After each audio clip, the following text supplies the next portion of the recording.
Hey, everybody. Thanks for coming out and seeing us goof off because we are goofballs. We are very glad to have you here tonight for the finale of Dark Ysterra Shadows Linger. Will Creep manage to say the title of the show organically as he usually does? We'll see. Yes, this is our finale. It crept on us kind of quickly, kind of like a ninja in the night. But here it is, and we're going to give it our all, even though we're all being a little bit extra special tonight. Hey, Steve, nice elbow. At least this time it was just the elbow. And he had pants on. And he had pants on, which, you never know how this You can't always say that about Steve when he's on stream. Exactly. My friends, please tell the nice audience here who is probably staring at us kind of like this right now who you are and who you are playing. And we are going to begin with, and I know Erin thinks I'm going to pick her because look at that face, but no, I'm going to go with Miko tonight. I will start off by apologizing to Raven. Raven, we're in rare moods this evening, so you will probably end up admonishing us quite a lot. It's okay. It's okay. Don't worry, Raven, hi, everyone. The fun's going to end eventually as soon as we start the game. Hi, everyone. I am Miko. I am one half of the dynamic duo that is the two founders of Folk&Myth. And I am playing Mattis this evening, who is a elven scholar of perhaps questionable decision-making, we'll say. Yeah. Then let's kick it off to Kate. Find your mute button, Kate. I had to find my window, my mute button. I was like looking up in my notes. So I had to find my window, my mute button, my pants. Screen. Alex and Erin were both looking at the screen, ready to go. So you chose me. What a teacher thing to do.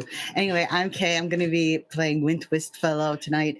They have been a keeper of the Stormfall Lighthouse. Their family has been in charge of it. They're currently on this weird fucking island. Excuse me. This is a mature stream, I think. And they're on this island. Warning. Perfect. Bleak's face is on screen. We have content warning. Horror.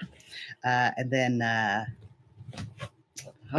so I'm here to find lighthouse crystals so that it will light up again because it's my family's duty.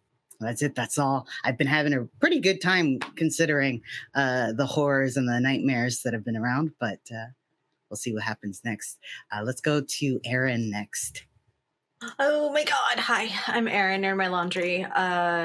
I am playing GINNY Gallinsby, the infiltrated one.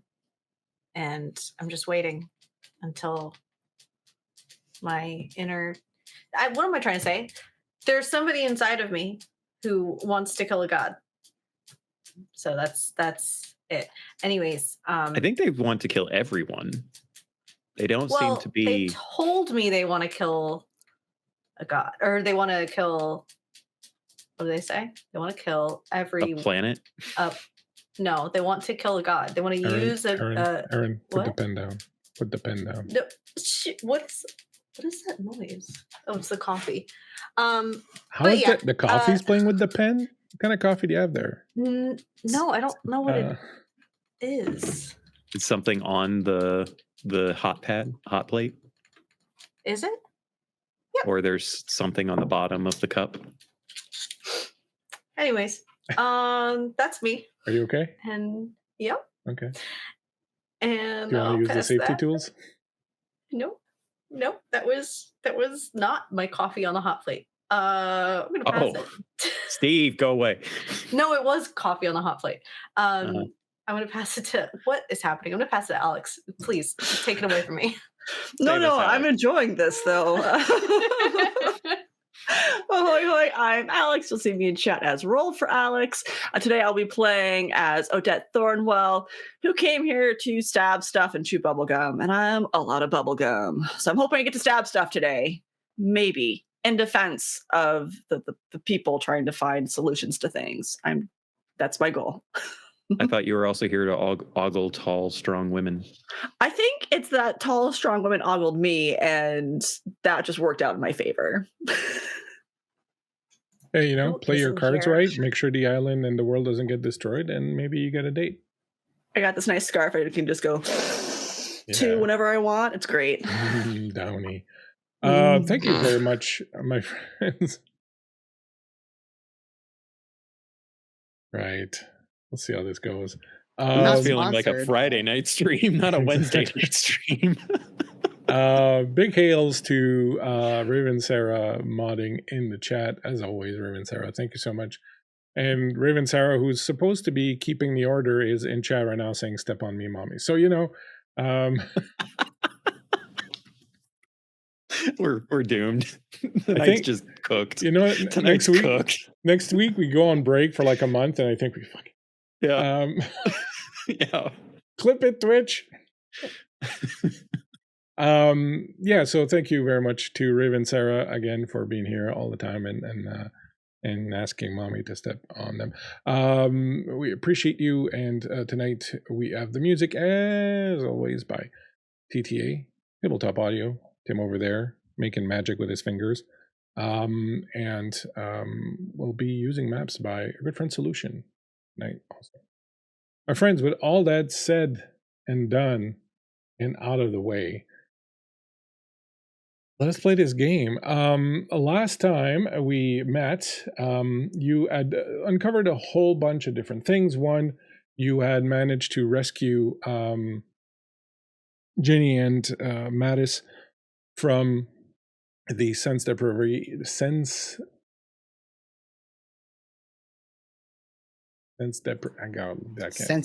Take your time. Sensory deprivation. There you go. Sensory depredation. No, sensory deprivation.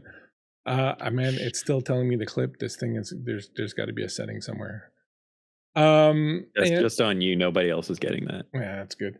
You had Mattis had encountered Delvorminath, and I think maybe kind of gotten an idea that there was both more at play and also maybe less in some ways, that Delvorminath perhaps didn't really know exactly sort of what they wanted, what was going on, but at the same time that there was a lot more going on than meets the eye. So it was kind of a confusing thing, which is a Delvorminath thing. So, you know, just sort of proceeding as standard operation procedure.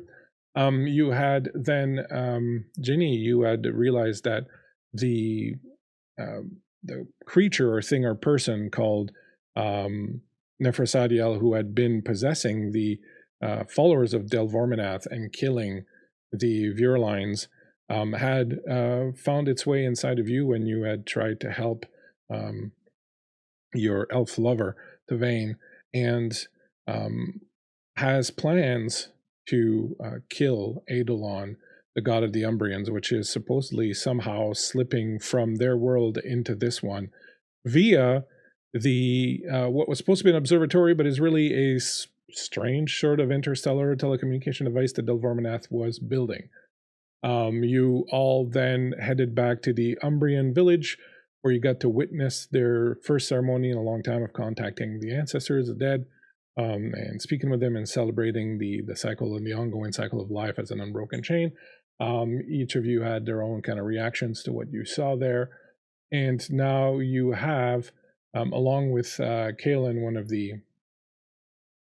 of the Umbrians, decided to head back to the observatory to sort of see what's going on there, because everything here that's gone wrong or that's been strange seems to have originated from the observatory.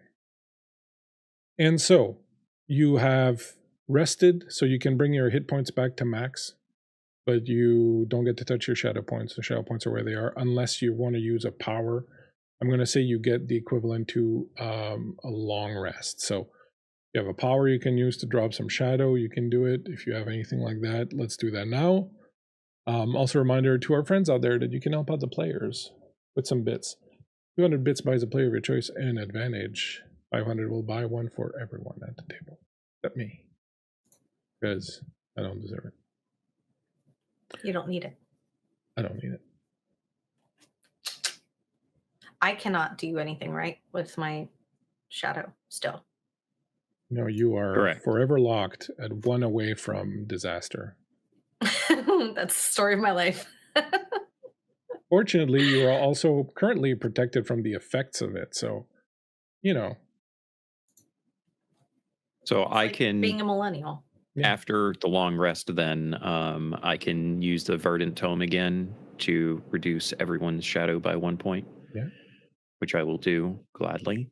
I will tell you will not likely have another long rest. So just take that into consideration. Yeah. And then also, Kay, are you still good with that token that gives you +1 to all of your saves? Yeah, I'd love to hold on to it if that's okay. Yeah, I can let you hold on to it. Unless you think you'll need it. I mean, if I have to keep making charisma saving throws, I'm going to burn through my inspirations really fucking fast. But I think that would be true regardless of the +1 that I would get. So, Okay. which I only have 3 inspirations now. I don't know what everybody else's is at. Yeah, so I will read from the Verdant Tome, which will allow me to cure 1 shadow for, I guess, Odette, myself, and Wint, and not Ginny. Wait, no, sorry. We're on the same team. Are we? Are you? I'm not sure. I'm not sure of that anymore.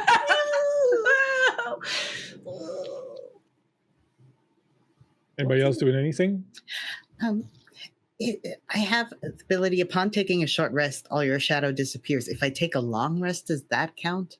Or Yeah. Oh, okay. So I have no shadow right now. There you go. Yay! Well, Lottie fucking da. Are we surprised? This has just been a vacation, a cruise for Wint. Getting my Z's. Wint's wondering where 3 is at, so he can take another ride. Or the 3rd. Was that what they called it? The 3rd? The 3rd, yeah. Yeah.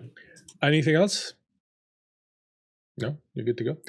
My friends, you begin walking across this barrenish landscape. And as we take a look here at our fancy little map,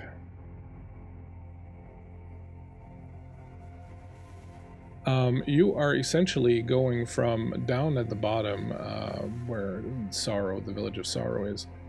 Hey, Patrick, welcome in, Canadian Ancient Gamer. Thank you very much for dropping in. We appreciate you, man. As always, hope you're doing well. And you are crossing, going northwest, crossing this strange valley of giant mushrooms there and heading towards the observatory. Now, I'd originally planned this mushroom forest in case we need an extra encounter, but we don't have time. So you managed to make your way through the mushroom forest with nary a problem. They do not animate, do not attack you, do not eat you. Everything is copacetic. However, it is still quite a strange sight. And the thing that you do get out of crossing the fungi forest, however, is that some of you would realize, any of you with like a lot of nature lore, things of that nature, would realize that this is not normal. This is not supposed to be here. And when you investigate more closely, you will see that the fungal forest has overtaken what was a red forest similar to the one around Tywilk. And so there is this strange sort of sickness or spread of these giant mushrooms that have not grown out of the ground, but have really kind of taken over and eaten and replaced this forest that was there. And as you go through the forest and eventually arrive near where the observatory is, you can see that there is something emanating from the observatory that is changing the landscape around it. As you travel and see these things, Kaolin will remark how this reminds him of the fauna back on his world, back on Eidolon, before they were brought here. So I think you will draw the conclusion that whatever is happening at the observatory is slowly but surely transforming this island back into what it might have been like back in its own homeworld, basically in Eidolon. And as you draw closer to the observatory, you will see, first of all, a few things of interest. One, there is this giant tower that is lit up in this green glow of energy, arcing all over it. This place is supposed to be an observatory, but it looks more like a giant antenna, basically, than it does an observatory. You can see that it's on a rocky promontory, and that there seems to be something built inside this promontory, like they had built residential areas perhaps or something like that. You can see balconies and things of that nature sort of around it. You can also see that there was a dig going on, or what at least appears to be a dig at first, where you can see the tops of ruins that are sticking out from under the ground. But as you move through them, approaching the promontory, Kaelin will remark that this is architecture from their home world. And you realize that it's not so much that these things have been dug out, but that they're literally growing out of the ground. The ground is slowly transforming and mimicking, or somehow returning to the state that it was back in their home world. You will see that on the north side there is a giant fissure in the ground, and out of this fissure there are these giant soft purple and green pods that have started to grow. They look kind of like similar to the mushrooms in the forest, except a different color. And you also see these giant red vines that appear to be moving. They appear to be clawing slowly outside of this crevice, and some of the vines have started climbing up on the promontory, and they're spreading out. And you get the sense, again, as you're kind of watching all of this, that these vines are more like veins in some way, in that they're carrying whatever stuff is in these pods, these big soft pods that are growing. They're carrying it out further into the island. And you're getting a sense almost of the building blocks of life, I guess is the best way to kind of explain it, where it may not make sense to your characters who don't have advanced science or anything like that, but you're literally, this is literally watching multipotent cells at work. You can see that whatever stuff is being taken from these pods and carried along transforms the landscape around it. The rock formations change, the type of rock, the type of sediment, the type of flora, all of that is being transformed organically back into what it was on Eidolon. And as you start climbing up along the promontory and see this giant tower lit with green power, you also at this point cannot help but take a look at the sky. And when you do, you notice that the moons have basically almost completely converged one on top of the other. Where you normally see the three moons of Ysterra quite apart, now you can barely only see Lunaris is the first one, Miko. You can barely only see Lunaris, as the others have almost completely disappeared behind it. But perhaps more distressingly is that you can now clearly see the outline of another way bigger dark moon that is slowly progressing up into the sky and hiding it. And the effect of it is, you know, when you see a picture you'll see an image of like the moon in daytime, right, where it's almost kind of like translucent and whatnot, and you can kind of barely see. That's kind of what you're seeing, except it's this ginormous dark moon that is kind of rising, almost as if someone is literally lifting a huge black veil in front of the moons and over the world. And as you see that, the sky is darkening very, very, very quickly, so that by the time you have started climbing up the promontory and are arriving at the plateau level, it's almost pitch dark outside, and the only thing lighting the area is the tower and the bioluminescence of those pods that are growing out of the ground. As you're going up, would anyone like to do anything? So I feel like I personally am freaked out by this, but I feel like Mattis is freakishly fascinated by it and will occasionally start making comments about various pieces of the fauna and how beautiful they are, which to a normal person would probably look horrifying.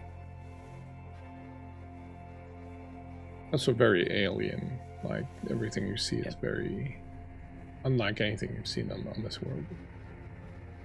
Yeah. And so that's basically his entire trek up to this tower. Do we see this tower? Yes. From where we're at? Okay. I think Ginny would kind of, to herself, say something like, as she's looking up at the tower, you better hold up your end of the deal, like under her breath.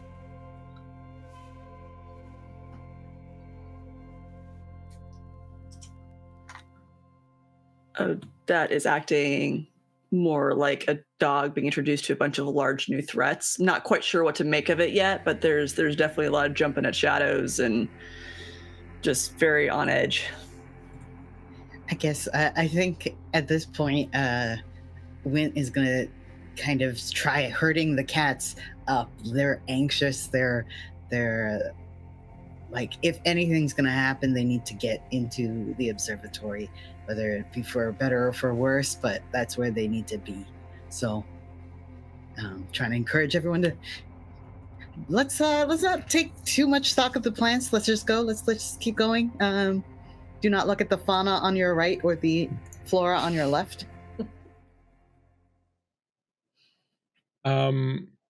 As you're continuing approaching, Ginny, as you say this under your breath, you'll hear coming from deep inside of you somewhere a very deep sigh.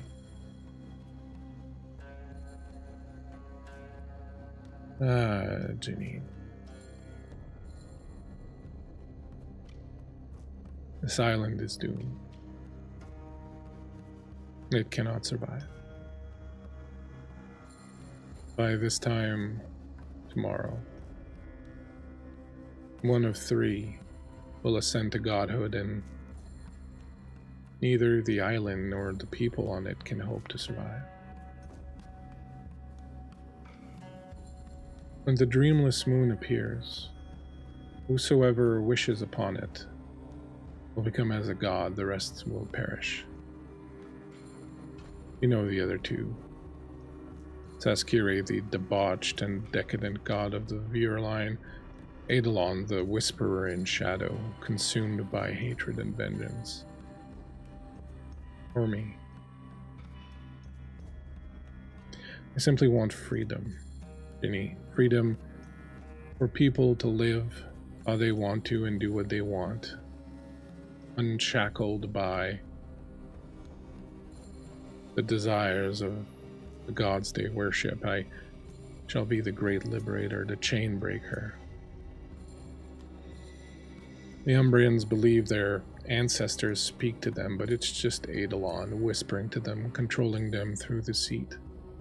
The Vurline believe they follow their passions, but these are given to them by Saskire. They are her thralls. Only I offer through emancipation. But I can't do it without you. Help me. Help me, and I will teach you the greatest secret I have learned about you, being inside of you like this.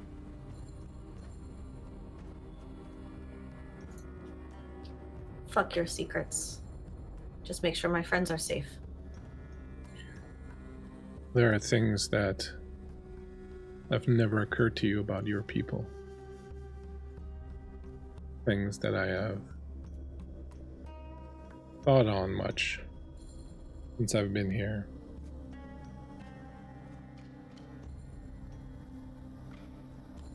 Why are you here?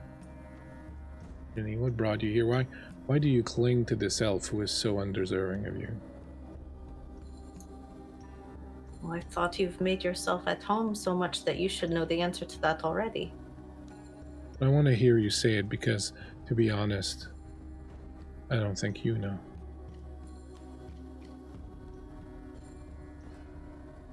I am here like every other Selkie to have a baby and go back to my world.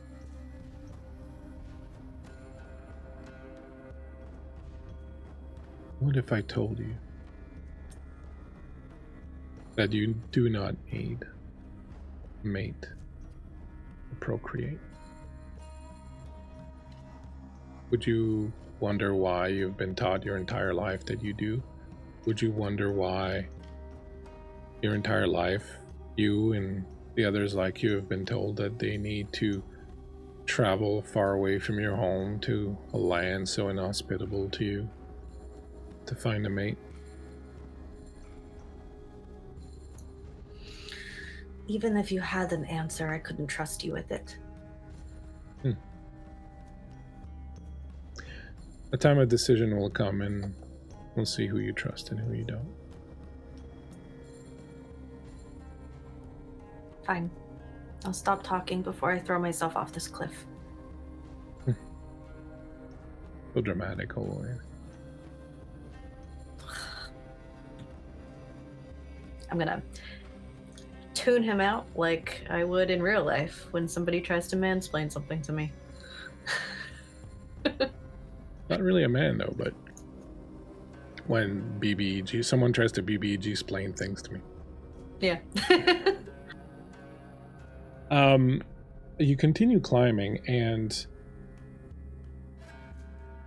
as you do, you start seeing, as you reach sort of the top of this plateau area, you see that there is a long bridge that leads to the other side, to the entrance of the tower, and you see milling about the base of the tower a group of people dressed in the same robes as Tavain was, the robes of Delvorites. They are acting strangely. They are standing in place, maybe moving a little bit back and forth. A few of them are moving, walking around very sort of aimlessly. There's about a dozen of them.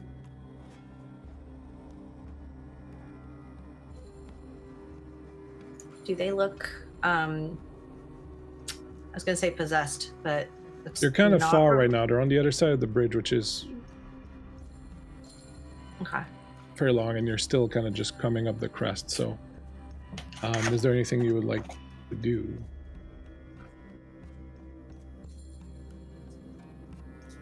Well, that's a bit concerning. I think Mattis looks over at Odette. Not my favorite. And not pulling out sword yet, but definitely hand on hilt, ready to quick draw when needed.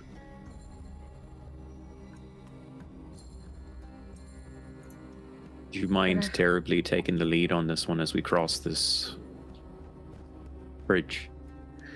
Absolutely not. Behind me. Much appreciated then. And I think you can all see this like very serious look of concern in Mattis' eyes, how he very much changes his demeanor from the fascination to very quickly the worry. So I'm gonna try to wave Went into like the middle, just for stature reasons. Sure. I'll knock my bow and arrow, my foe seeker great bow, just in case. Does this look like a catapult in Wint's hands? I'm just curious because Wint is slight of figure, and you just described a great bow. It's great because it just works great. It's small. Oh, okay. Nice. Named It well. believes it's a great bow, and that's all that matters. That's right.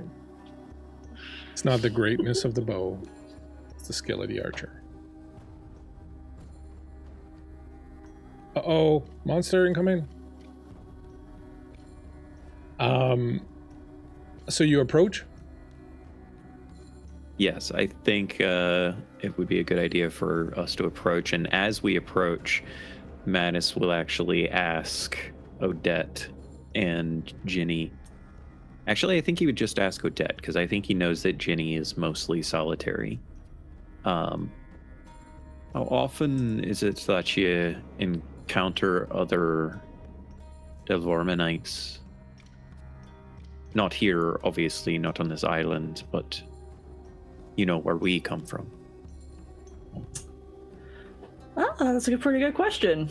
I guess how frequent would that be? I've known a Delvorminite or two in my time, I imagine. So first of all, it's Delvorite. Thank you very much. Sorry. Delvorite. And it's not something you run into all the time. One, they're always really busy and off gallivanting and doing all sorts of stuff. So it's really not a common occurrence. Like you've met the ones you've met more since you've taken on this mission that you'd met like in your entire life before that, basically. Truncate that. A few, but not as many as perhaps we'd like. Bye.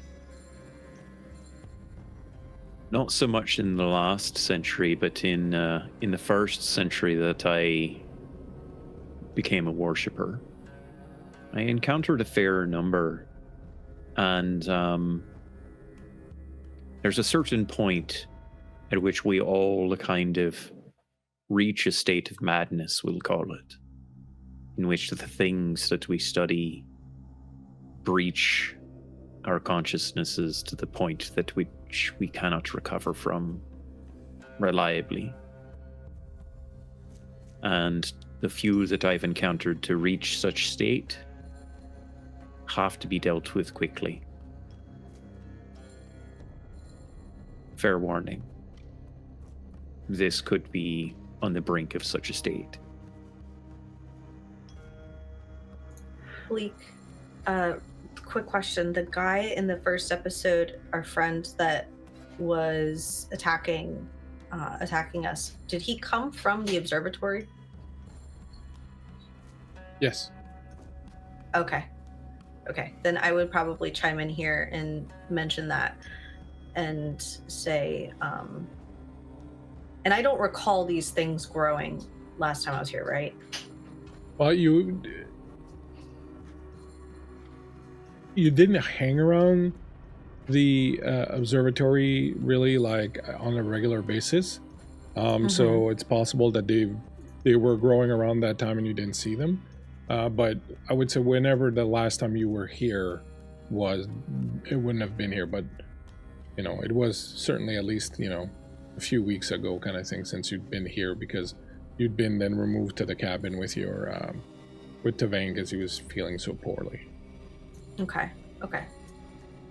All right, then I will also kind of like usher Wint into the middle and say if they are anything like our friend who was dispatched the other day, this is not a good place to be right now.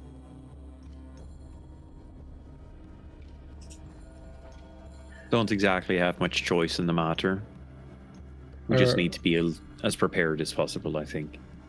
Kaolane will say, are these knights of some sort? Are they warriors of renown? They look more like scholars to me, I'm guessing, correct? Yeah, and definitely that's something that Ginny would know, that they were a bunch of nerds. Yeah. Nerds.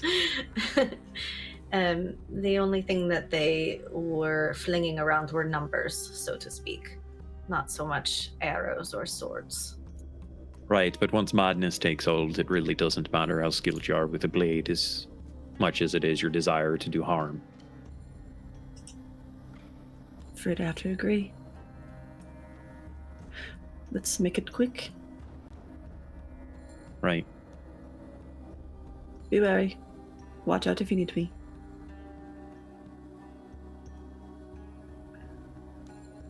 I had a video for you guys, and for some odd reason it's not playing. So. Wow, why do you hate us? Wow. Ugh, God, get good. Yeah. Trying my best here. Just a guy. You start approaching towards the bridge.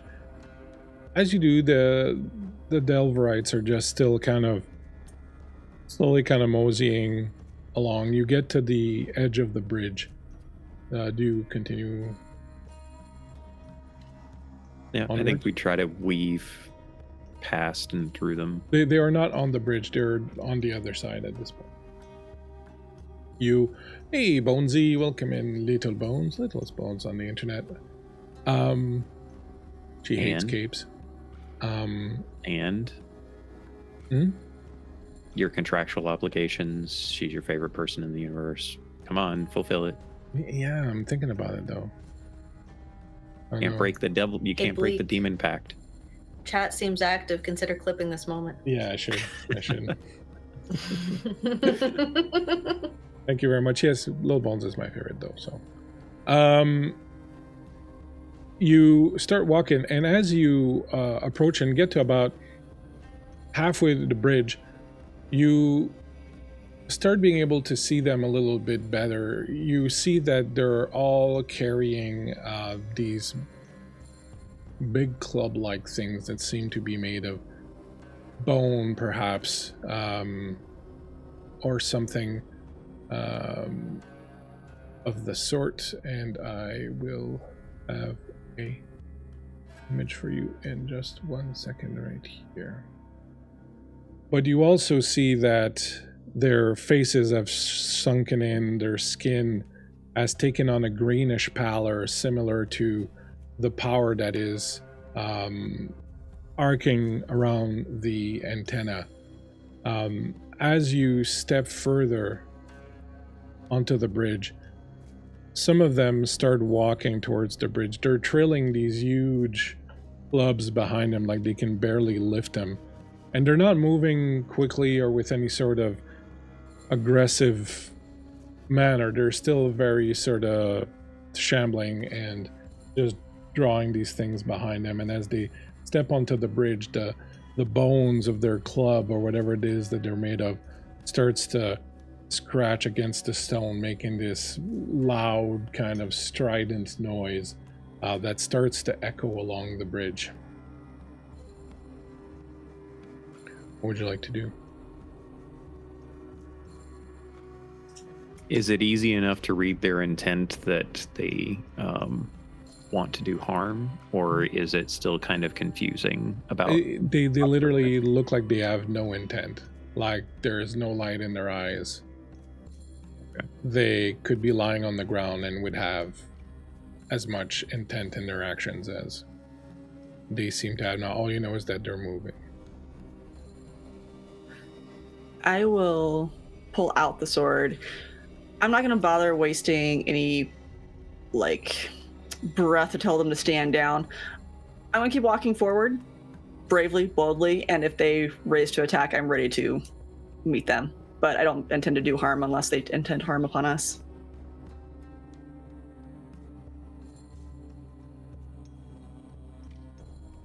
You can turn to Albert just so that we can get kind of a read on the situation here.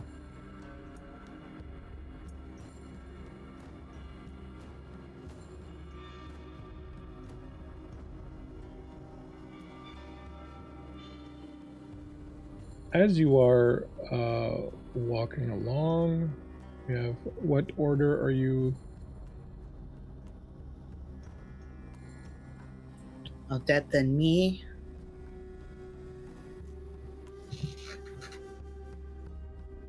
And then I think me and then Miko. Mattis. Were you in the back, Mattis? No, I figured you were. Okay. Yep, me in the back. Ready to, slit Mattis' throat at the drop of a hat. Spoilers. Punch you in the nose first. Oh, there's so many.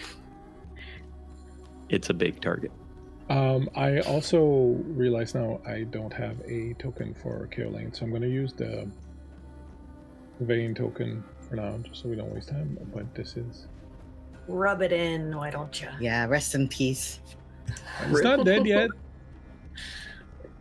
I mean, Basically. So they're kind of spread out enough that you feel it would be feasible to kind of weave your way through them, as Miko wanted to do a moment ago. But I do want to know if you want to do anything before you get to the point where they are. I'm considering a prepped action, that's all. If someone moves to attack, I'm ready to swing. Otherwise, it's moving.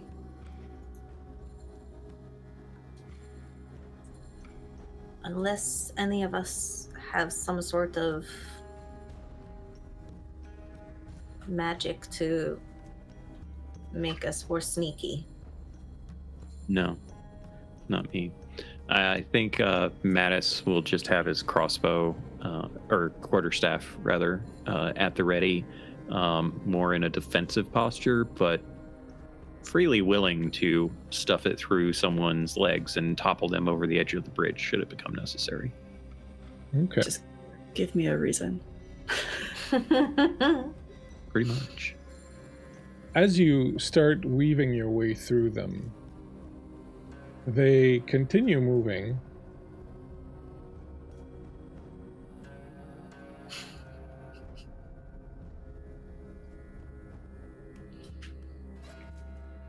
Is this like Shaun of the Dead, where we have to pretend to also be dead? I was just thinking.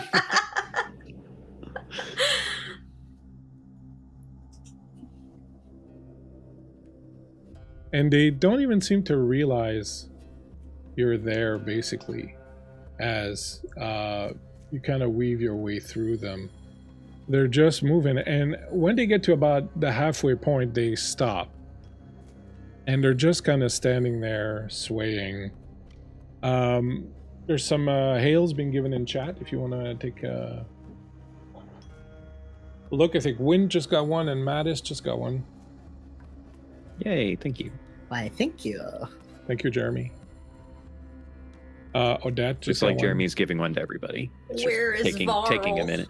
Watch him not give one to Erin. That'd be cruel. Listen, Wander's Haven. There it is. Mm-hmm. Okay. If you put that message one more time in chat.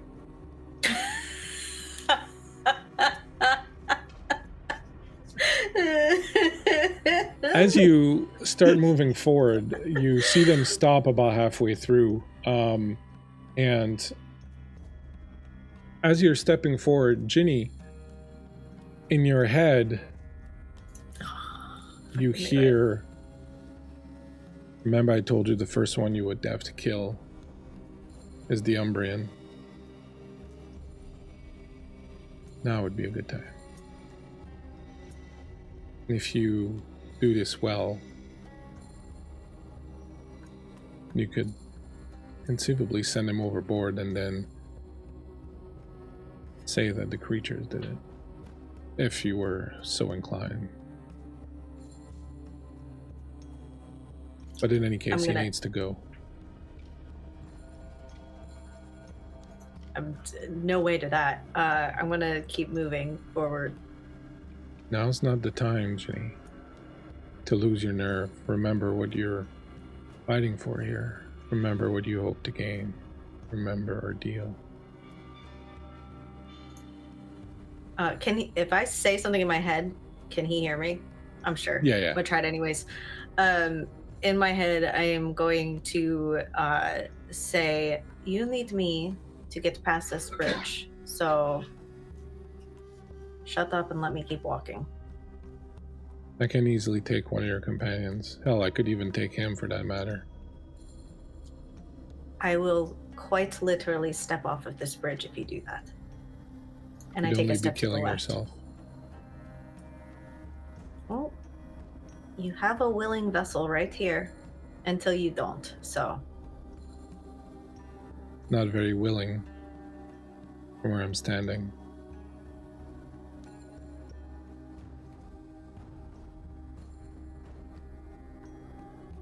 What do you do? Do you keep pushing forward, or? Yeah, I'm gonna keep pushing forward. You keep squeezing through. They've stopped moving kind of where they are. And now they've kind of stacked here, and it's kind of going to become impossible to get through. They're not attacking or anything. They're just kind of blockading there, but they're all just standing there shoulder to shoulder with their big, huge, bony clubs.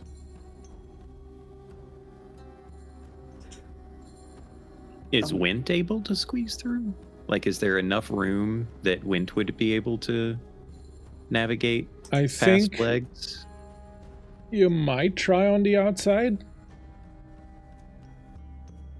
Like climbing on the outside of the bridge. Yeah. There are those chains there also you might be able to climb up on. Yeah. I'm just curious, like from Mattis' perspective, does Mattis think that it would be possible for Wint to like squeeze past legs and stuff of these zombers, as chat has so lovingly called them? Sure. Squeeze through without touching them, or like you could conceivably squeeze through, but it'd be like a tight bit of like you would not be able to do it without touching them unless you went on the outside, basically is what I'm saying. But could Wint squeeze through? Sure. I could also try this, and I'll light an arrow that I have notched, and I'll shoot it to like the side of the entrance and see if it You causes any fire reaction. the arrow, lifting up your bow and shooting it. The arrow flies off, hits the side of the wall, breaks as it does, explodes in a shower of sparks and cinders. They don't react at all. They're still just sort of standing there. Let's just try pushing past them. I was gonna say, I think at this point, Odette just doing her best to not try to throw him off yet, but like just push him to the ground, right? A little kick to the knee and just drop him to keep moving forward, like just a steamroller. You were just gonna say gently. No.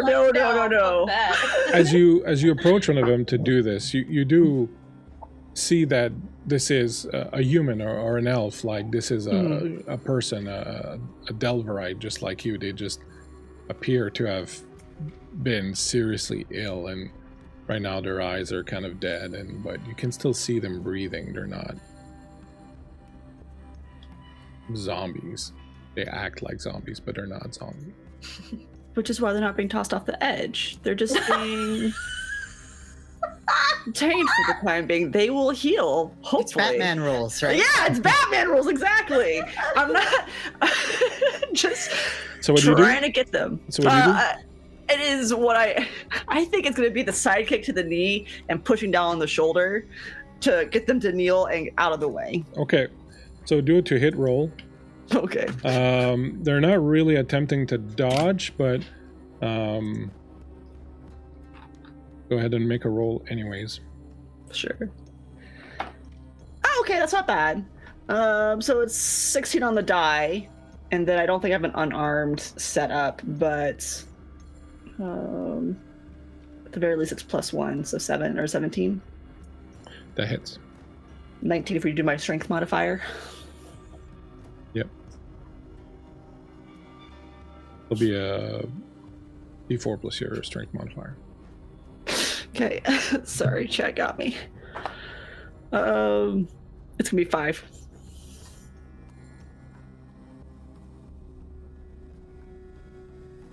You lift up your foot and bring it down on the side of the knee. You hear a sickening crunch as the knee buckles and he falls to the ground. And I'm gonna say you hit this one here, and he kind of crumbles to the ground, and this one steps up to take his place. And the one that's kind of fallen to the ground is trying to get up, but his leg is pretty damaged, but he keeps trying to get up, and he's trying to get up by using his stick. We're not gonna bully the guy. He's on the ground.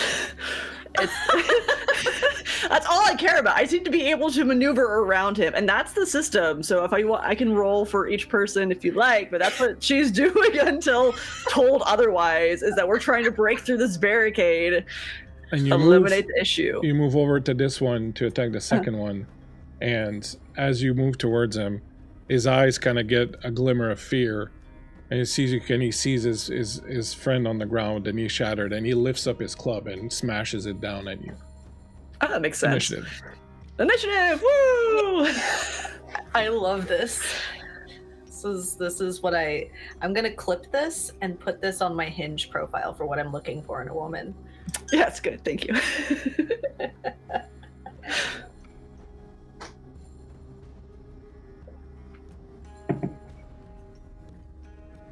I'm assuming we're all rolling initiative? Yeah. Yes.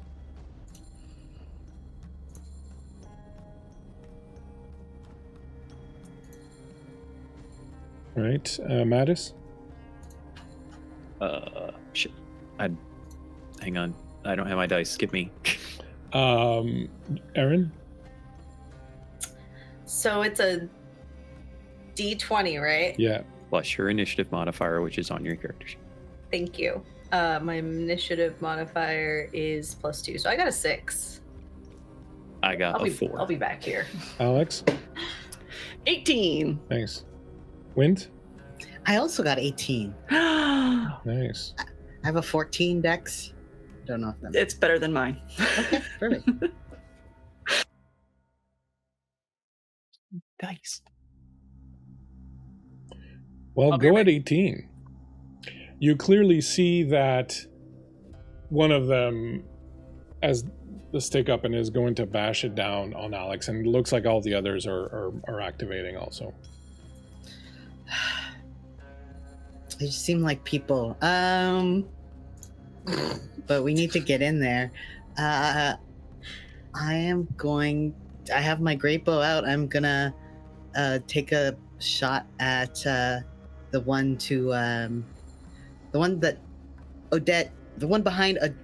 Odette knocked down. Okay, gotcha. I think this one.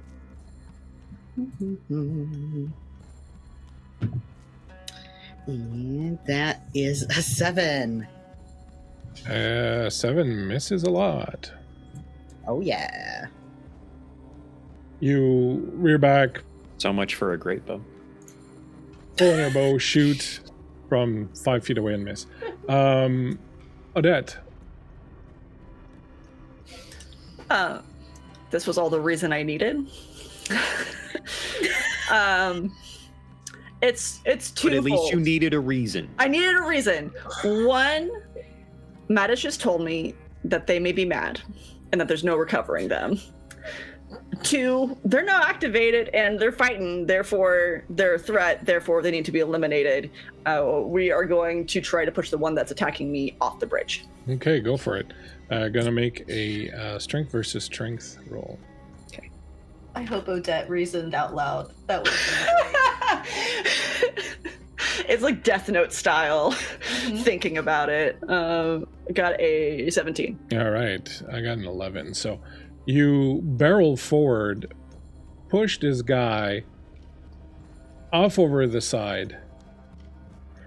I think it's grabbing the club and just using that force to push them backwards over the bridge. No problem. At 16, they all go.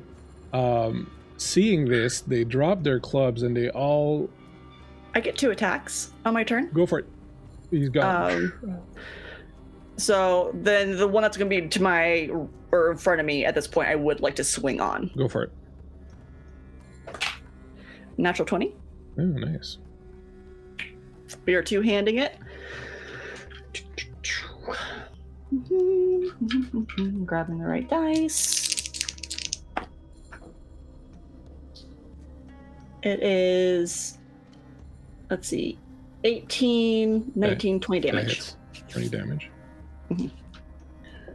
Excellent. You split this poor sucker in half. Quite literally. His name was Steve. He was a geologist. Does he have a letter to his wife in his pocket? 'Cause God, I want that. There's He no had a emotional- very bad Anything cough else? up until now. No, that's it. Just no like emotional response from Odette as the fighting kicks off. It is purely professional. Now these three are gonna step up to you and crowd you and start pushing you off the ledge. So you're gonna make a strength check, and they're gonna make a strength check at 3 dice. Strength or athletics? I'm going strength.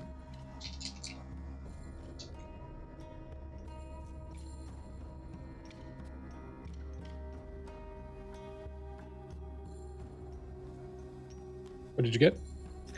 I just want to clarify. I'm not seeing a difference between check and save. Is No, the you're same just rolling a d20 and adding your strength modifier.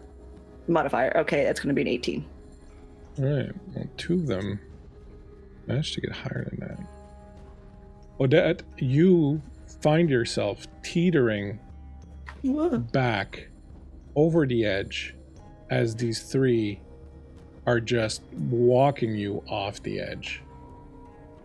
Now, here's what's going to happen. You're going off the bridge unless you let go of the sword and try to grab the chain.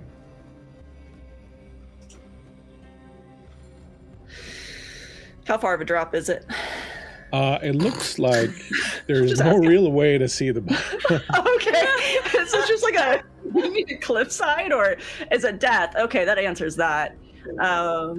So we'd be fully losing the weapon, but that it's probably better. Well, if you drop it, I will give it a chance to clatter on the bridge.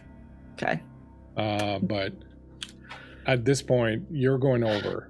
With the Between 3 of doom them. and death, yeah, we'll drop the sword.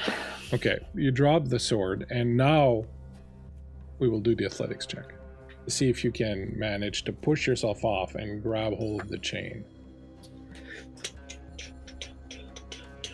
14. 14, would you like to... Yes. Yes, I would. Oh, that's so much better. That's going to be a 23. Excellent. You fall back as these 3 are pushing you, and they're not pushing you, they're walking you off. They grab you and walk you off. You fall off. 2 of the 3 following you. This one stays stuck on the thing. And as you fall, you see the chain there, and you reach out for it, and you grab it, and you slide down a little bit. And let's do a couple of things here. Go ahead and give me a percentile roll. I'm going to give your sword a 40% chance to stay on the bridge.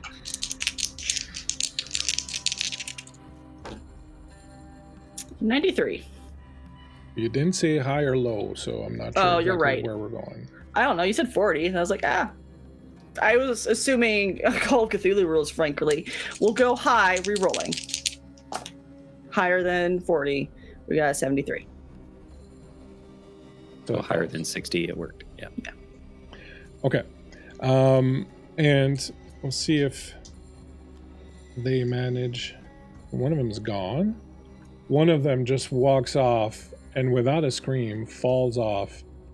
The other one grabs hold of you as he's falling. So now you're holding on to the chain and he's holding on to you. And the other one has fallen off to his unfortunate death. At 16, this one will attack Wint with the club. Sweet. Missing. The one next to Wint and Ginny, let's make a roll to see who he will attack. 1, 2, 3 will be Ginny. 4, that's Mattis. Natural 20. And I rolled it with the fuck you of the die that you gave me, Miko. So thank you very much for your wonderful dice. And as soon as I find a... Alright. You're going to take 8, 9, 10, 11, 12, 13, 14 damage.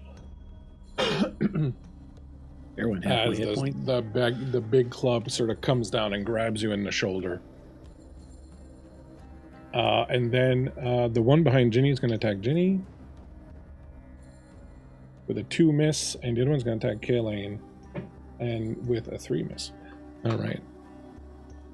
After that, it will be Kaylane who will sort of step over here, will grab the skull, that colorful painted skull of his ancestor that's at his belt, and he'll bring it up and he'll start whispering to it. And as he's whispering to it, you'll see the eyes and the jewels around the skull start to light up and sort of animate and move around. And you'll start hearing a voice as if from very far that is speaking a language that you don't understand.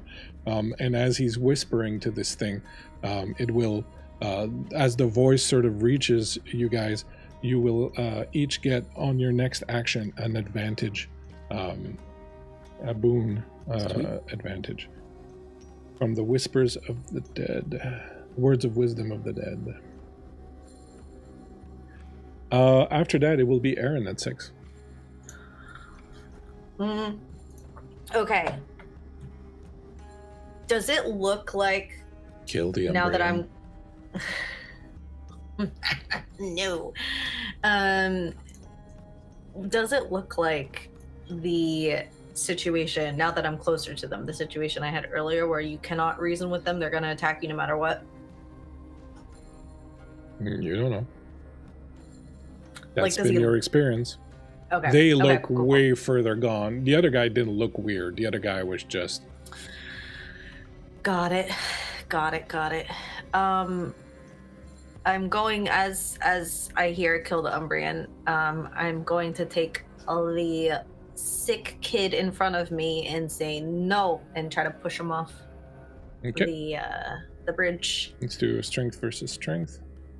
Okadok. I rolled a 12 plus 1, 13. I rolled a fuck you again.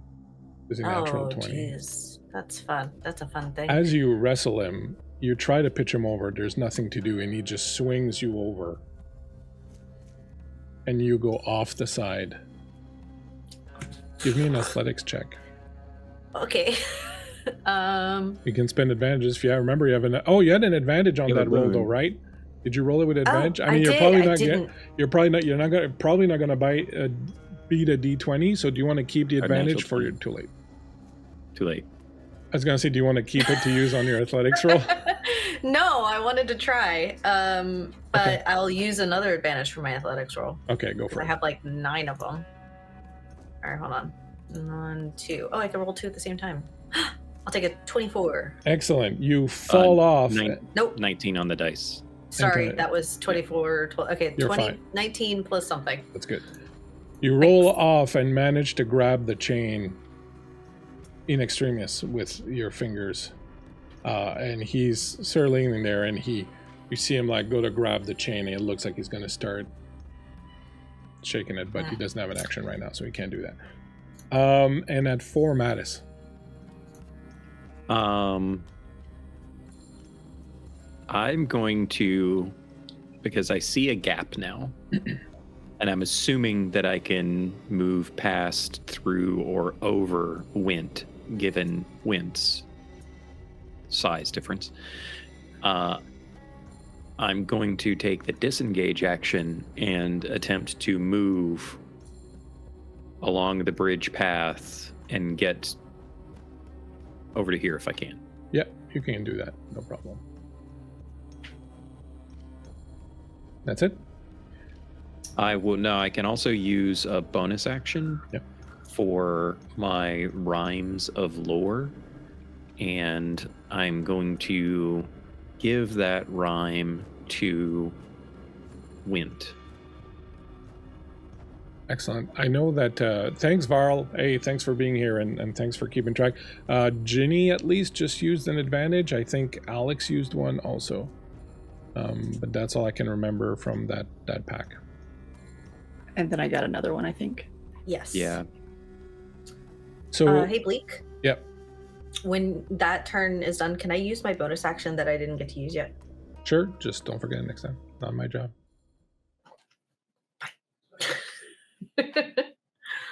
What would you like to do? It's a bonus action to make an intelligence or wisdom check against a creature within 30 feet so that I can use sneak attack next move. Okay, no problem. It's called weak spot. Okay. Let me roll again. It's a 19 plus Nice. whatever. Excellent. No problem. Back up top, 18. Yeah. Well, I will take a shot. Mantis is a little ways now. That's good. I think I'll just take a shot at the one that's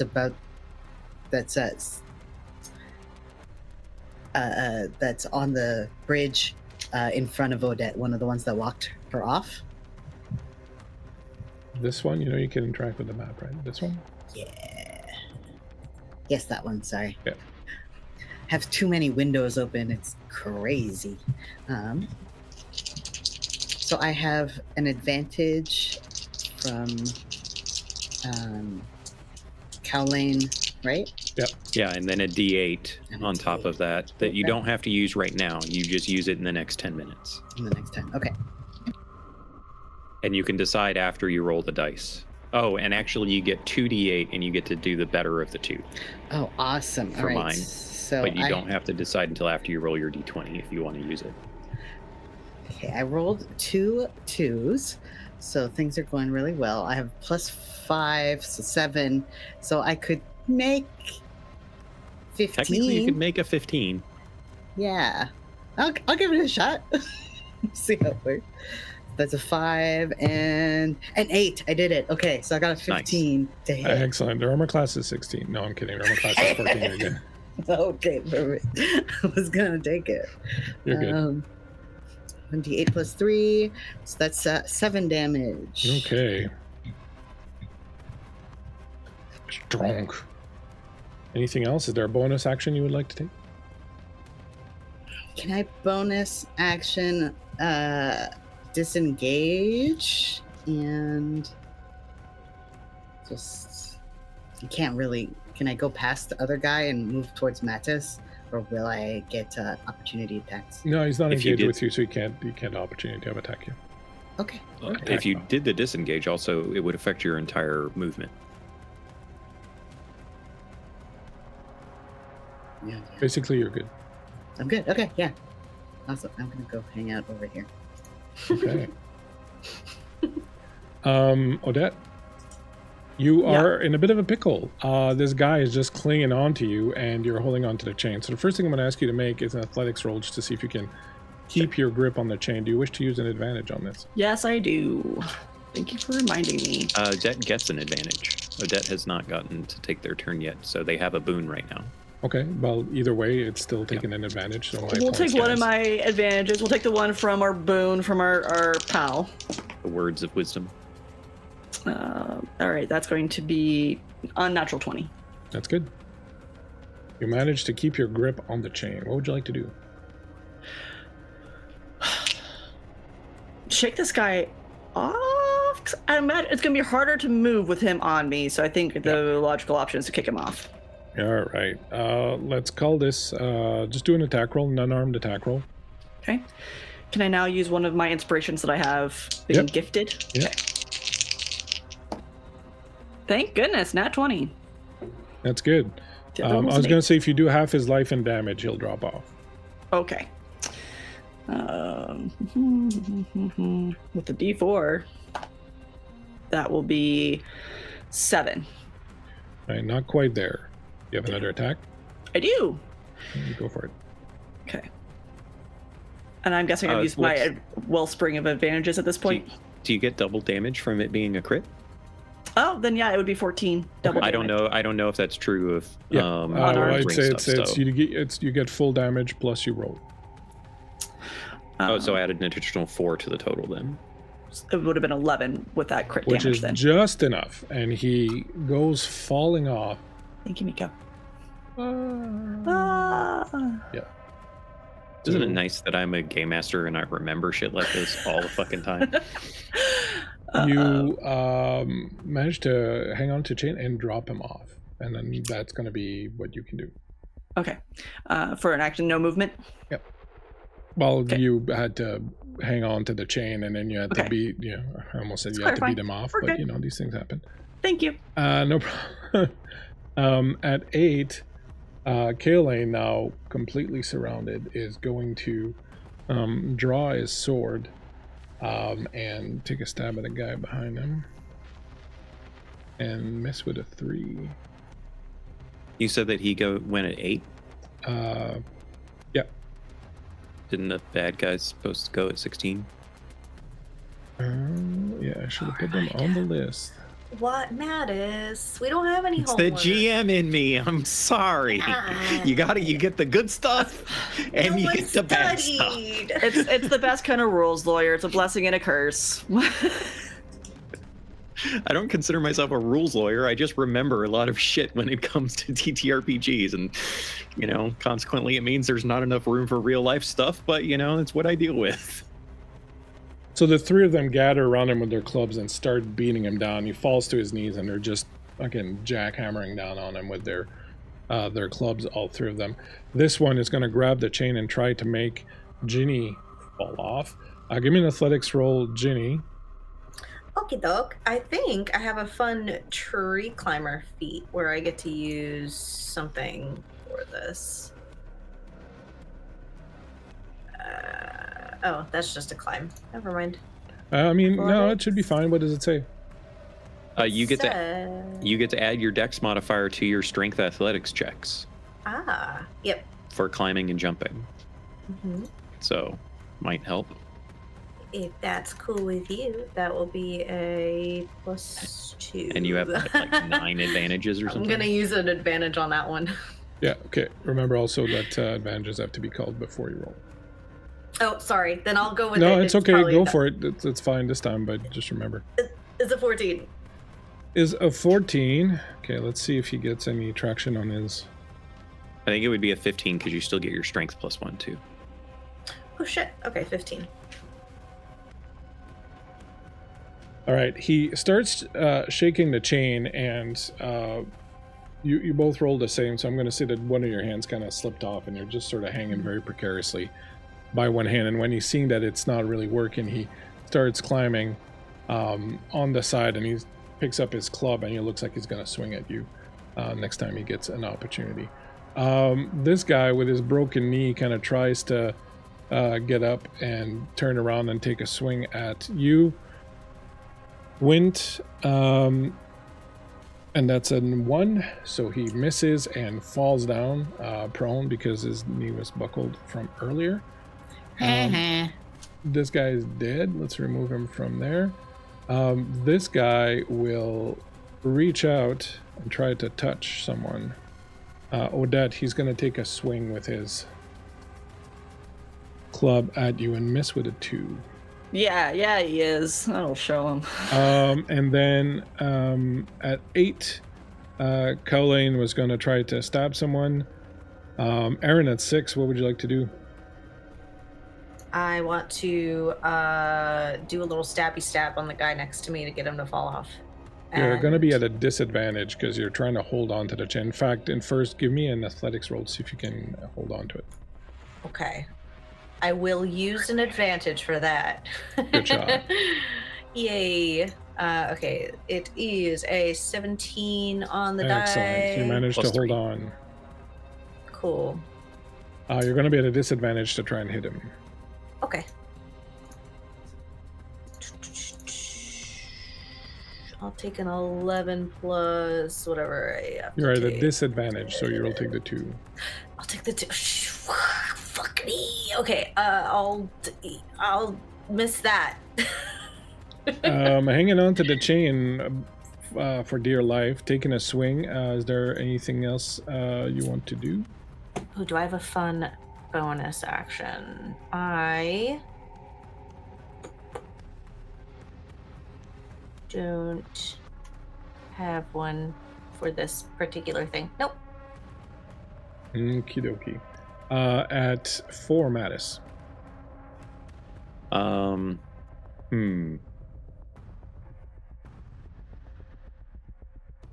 I will, because I don't think I can actually do anything about the situation back there on the bridge with the 3 of them with giant clubs. I'm going to actually come up behind the one that's attempting to pull Odette off the chain and try using my quarterstaff to leverage, put it between their legs and try to leverage them up, tossing them over the bridge. Go for it. So just athletics. Yep. Great. I will use an advantage on this.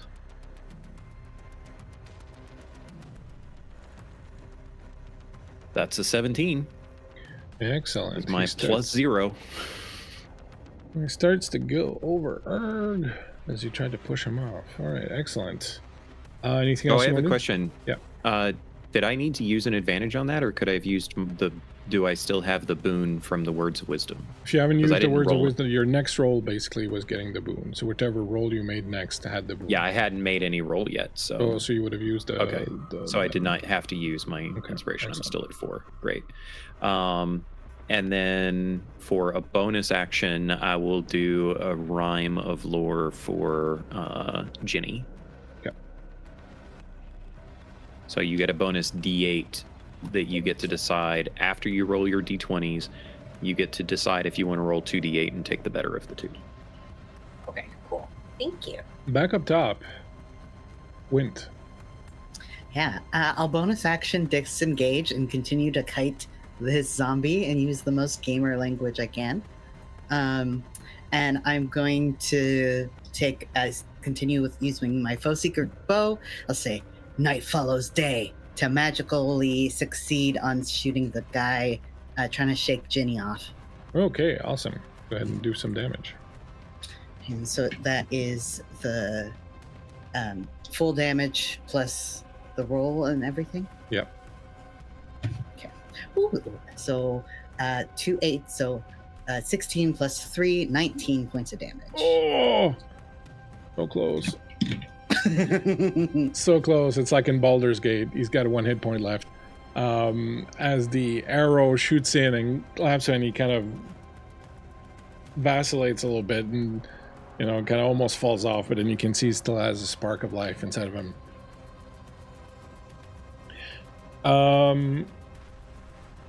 Alex.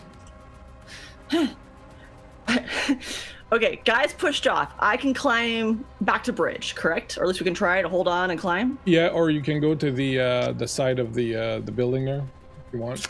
However you like it to go. What is there one that seems easier than the other? Or are they about the same? I would say they're probably about the same, to be honest. To the bridge. So give me an athletics check. Okay. I was optimistic. Using advantage. That's why I was just rolling 2 dice. It's going to be 16.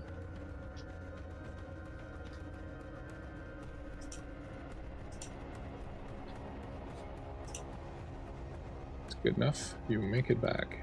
Sword is lying right there. Woohoo! Yeah, Scoogie? That's the word. Scoogie over and grab it. I'm just gonna Scoogie right on over. I'm sticking with it. That's what it meant. No problem. You go over and you grab it. Grab my sword, and if I have any movement left, I'll move towards the one. I'm going to say you're probably pretty much stuck there. Perfect. Picked up weapon, moved. Yeah. Appreciate it. Thank you. 18,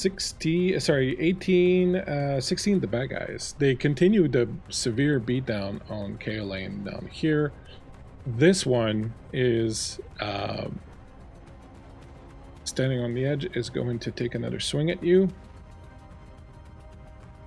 Erin is not here. That's going to hit armor class 18. I'll deal with that after. This one's going to continue trying to get to you.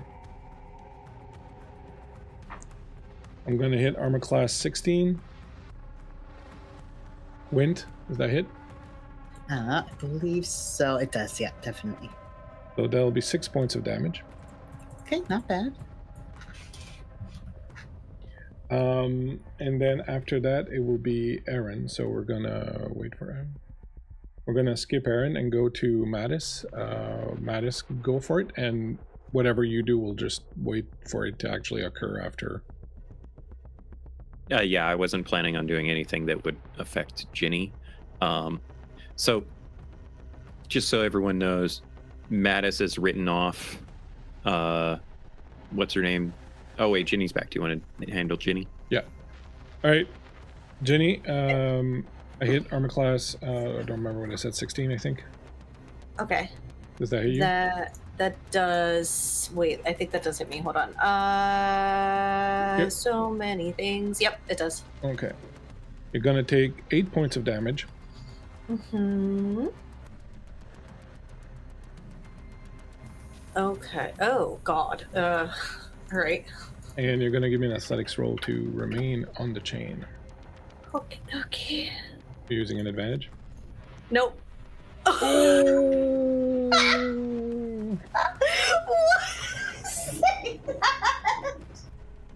GINNY Erin! screams. Erin! You have like 9 of them. Screams as her hand lets go and she falls. Bye, GINNY. Bye. It's been great. It's been real great. Thanks for having me on, Blake. Thank you. You said you're going to jump off the bridge. Here we are. I didn't think I would roll that bad. I thought I'd be fine. In your head you hear, what the fuck are you doing?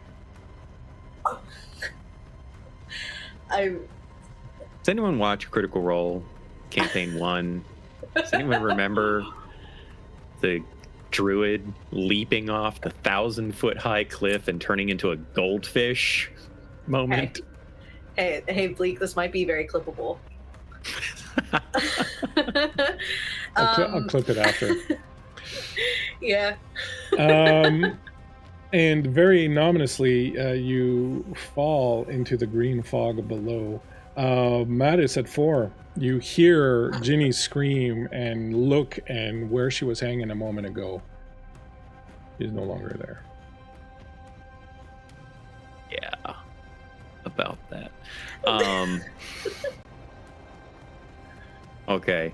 I think Mattis would be very concerned about GINNY falling. Miko is not concerned about what transpired. Erin did that of her own volition. I just panicked and said no. Jesus Christ. Mattis is going to actually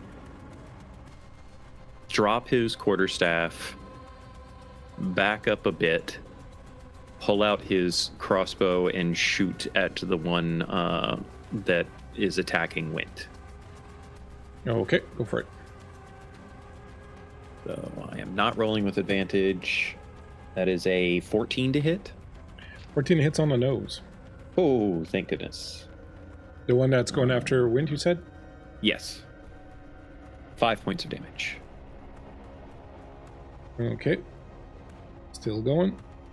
I thought he only had 1 hit point. No, that's not the one that got hit for one earlier. It's the one that's that just pushed Erin off the. No. Be clear. No one pushed GINNY off the cliff. Miko, do you want to talk about this? Are we good?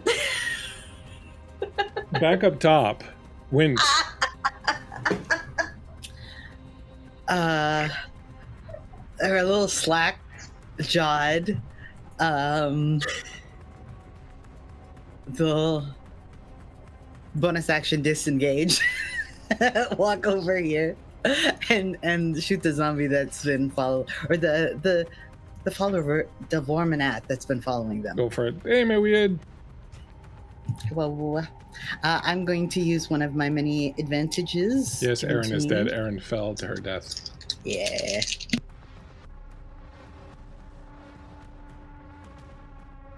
Uh, 16 plus 5, 21 to hit. That hits. Yep. Okay. And that is 9 damage.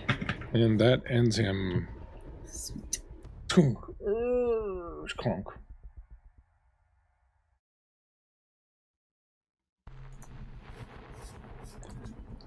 Odette. Oh, gobsmacked that we just lost GINNY, and having been very near that myself, turning to Mattis.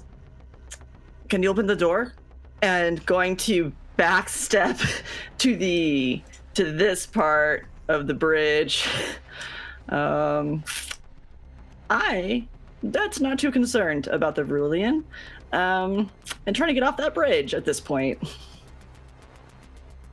Hold action in case someone decides to come after us and attack us, in which case I will attack them. At 16.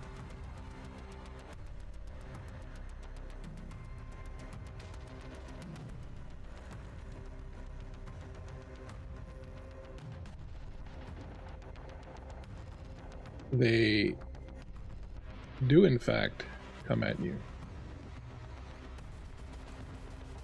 I didn't realize the Umbrian was so fucked up. Yeah, 3 guys beating on him for 2 rounds. Oh yeah, saw that happen. Odette, that's going to be armor class 16. I get to attack first because of my held action. Okay, go for it. Um, I'm going to say that the one at the bottom is really, really, really damaged, so you might have a chance to dispatch him. yes, I will go ahead and aim for that one first. I'll use an advantage. And that is going to be a 19 to hit. Excellent, that hits. He has 1 hit point left, so unless your dice Anything! disappear. 5, yeah. As he comes around you and you cut him down and he drops to the ground. And then for my second attack on that, we'll go ahead and do the one closest to Mattis. This one. And attack. Oh, that one's not going to hit. It's an 11. Ooh, that misses. Okay, now you can beat me up. So was armor class 16 was the first one. That one hits. Dirty 20 will hit. Yes, it will. And that's a 1, so that's a miss. There'll be 7, 12, 13, 14, 15, 16 points of damage as 2 of them land blows on you. Killer. Raunch. Oops. Just get rid of these.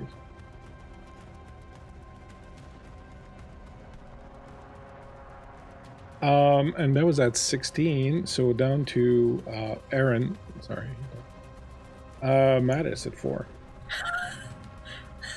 I wanted to die. Let me roleplay this. No, I'm just kidding. I don't want to die. Mattis. Yes. I am going to not be much use in dispatching these individuals, so I will instead use a leechcraft, which is a weird term for the healing, upon Odette. So I roll medicine check with advantage, and I subtract 10, and that's how many points that you are going to heal. You heal Really? Oh, wait, no, I also add 10 to the roll. Okay, so you heal 12. Because I have plus 10 in my medicine now. Yay for level ups. Excellent. Thank you. And I'm running out of my rhymes of lore, but I will give a rhyme of lore to Odette as well. And then I'm going to, even if it does potentially kill me, I'm going to take a few steps back away from the fracas. Excellent. Back up to wind. The one up top here, the one further up top is wounded. Okay. I'll aim for that one first. I will use another one of my advantages given by the audience. Thank you, audience. All right, that is a 15 to hit. That hits. That's sick. Can I use a sneak attack? I believe so, yep. Yay! Sneaky, sneaky. All right, I rolled a 1 and a 2 on my dice, so that is 6 damage. Okay, anything else? No, I'm good where I am. You have a projector running in your room? Oh, might be a fan. Okay. Can you hear it? Yeah, that's okay. You plonk him, he's still up, but you gave him a little plonk. Anything else you're doing yet? Nothing? I don't think I really have anything else I can do. Toss someone a healer's kit, maybe? I don't know. Odette? We are going to go ahead and use a bonus action to... No, I'm confident. I'm a little overconfident. We're going to do this instead. We're just going to straight up attack. We are going to pull out my shield and to up my AC. And we are going to attack the first one that's already injured. Excellent. With advantage. Go for it. That's going to be over 20 Yeah, it hits. to hit. But I am no longer two-handed, so I'm rolling a smaller dice for 4 damage. Did you add your strength bonus and all that? Yep. All right, still up. He's badly beat up. Okay, well then, that's a shame, because I was really hoping to drop that guy. We're going to go ahead and do one more attack on him. Okay. And that is going to be a 12. That misses. Bummer. Bummerinos. At 16, the 3 of them are going to waileth upon you.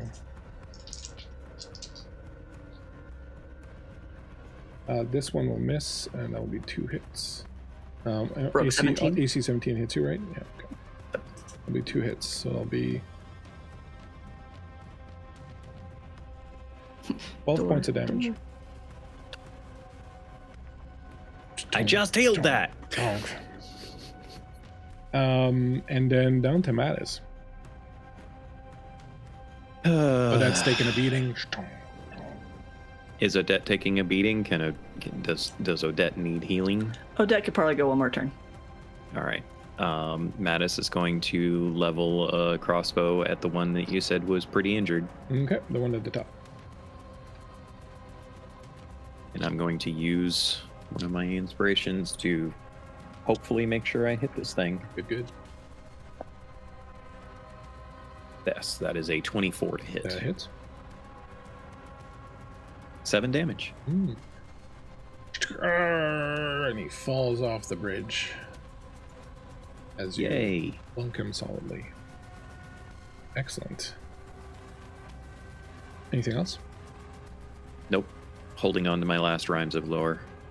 Back up to Wind. Okay, I'll harm the most injured that's left. They are both uninjured. They're both uninjured.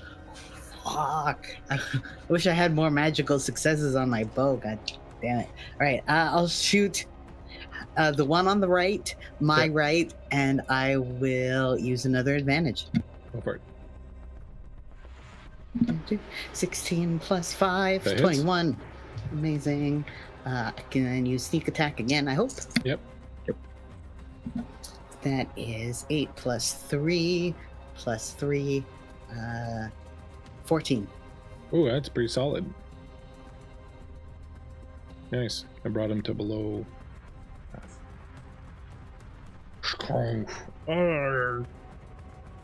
Odette. All right, fine. We'll do the bonus action. My blade that's already a little glowy is going to get a little bit more glowy. For the next minute, I get to add my charisma modifier to damage. Nice. So you see the already pretty blade getting a little brighter. And we're going to do an attack. First attack. It's going to be 22. I hit. Okay, Assuming you're wailing on the wounded one. that's correct. That's going to be 4, 6, 8 damage.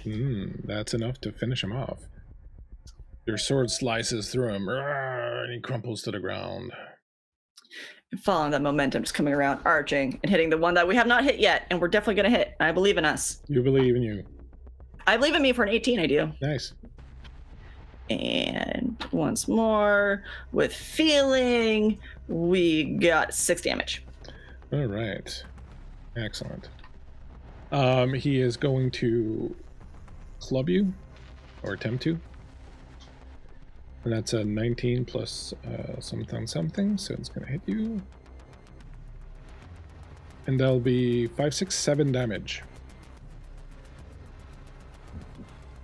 Kronk.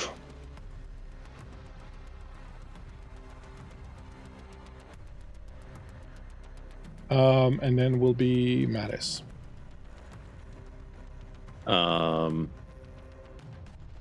Take another crossbow shot, I guess. Go for it. Not using an inspiration on this because I'm running out. Still not bad. 17 to hit Hits. for 4 damage. Nice. All right. Mattis was not made to actually injure things. Back up top to Wind. Okay, let's go again. At least a round go fast in this iteration. Yeah, when you don't have any abilities left, definitely. And when someone's dead. That's a nat 20, so that's Oh, at nice. least Hell 8 yeah. points of damage. Hey.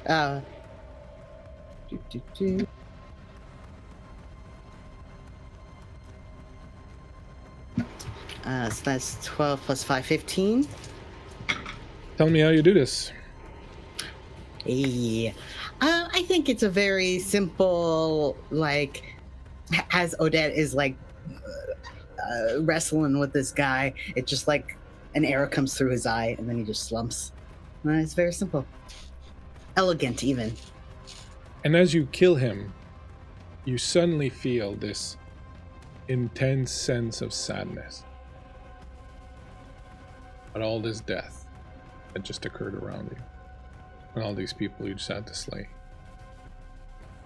And he falls over dead.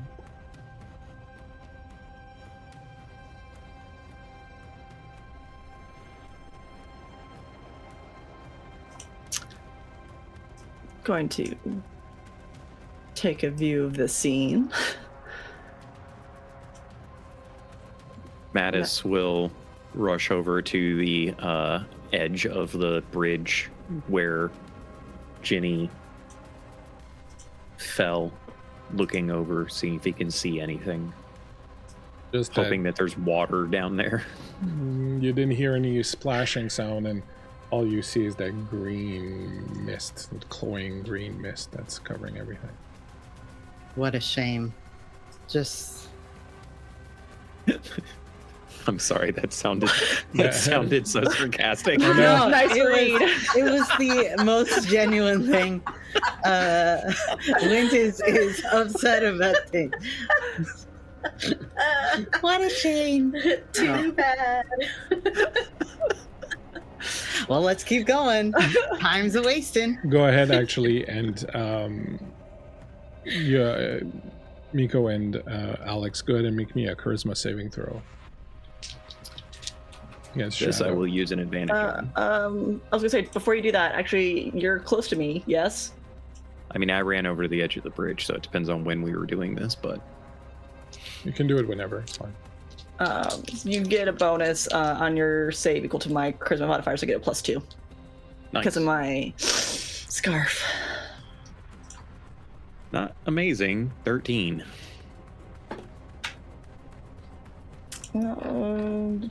15. Okay, 15. So 15, you take 1 shadow, and Miko, you take 2 shadow. Great. Remember that if you hit your wisdom, half your wisdom. Yeah, I've still got some gap. You stare down into the abyss where GINNY fell. On the bridge next to you, Kaolane is smashed to pieces. The skull of his ancestor stepped on, crushed. The jewels and paint just scattered and rolling off as the wind picks them up and moves them further down the bridge. There's not much to be done for him or for GINNY. Dwarmatis. Let's go. Right. Sure. I can do that. We can mourn after. But for now, we gotta get this done. I know. You turn, walk towards the door. You realize that it's sealed. There are several glowing symbols moving on it. You recognize all of them from various things tied to Delvorminath. In order to unlock the door, I'm going to ask that you make me a what's the skill called? The one. Old lore. Oh yeah, your old lore roll. Okay. I have +10 to this, and I roll it with advantage. Holy crap. 25. As you start moving the symbols around and kind of intuit where everything goes, you realize that some of them you have to remove and sort of extinguish, and in the end you're left with 3 orbs. And as you move them, you realize one is small, one is medium-sized, one is bigger, and you move them in the order of the moons and align them together. And as soon as they are aligned together, they turn black. And when they do, the door unlocks, slowly starts to open.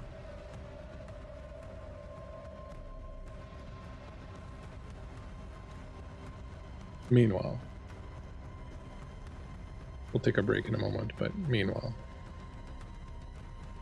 you've never felt such pain in your life, GINNY. You fell several hundred feet and crashed to jagged rocks below.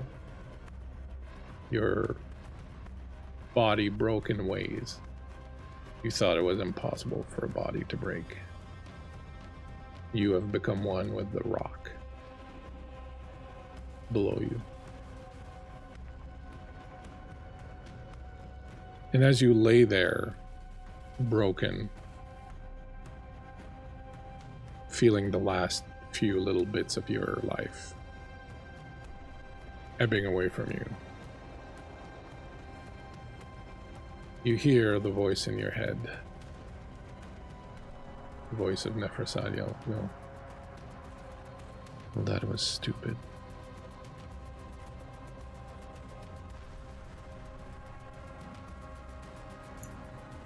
I don't think I'm able to even think if I'm in that much pain. I am incredibly angry that this is how it ends. I don't know where we're going, but my guess is that we're going together.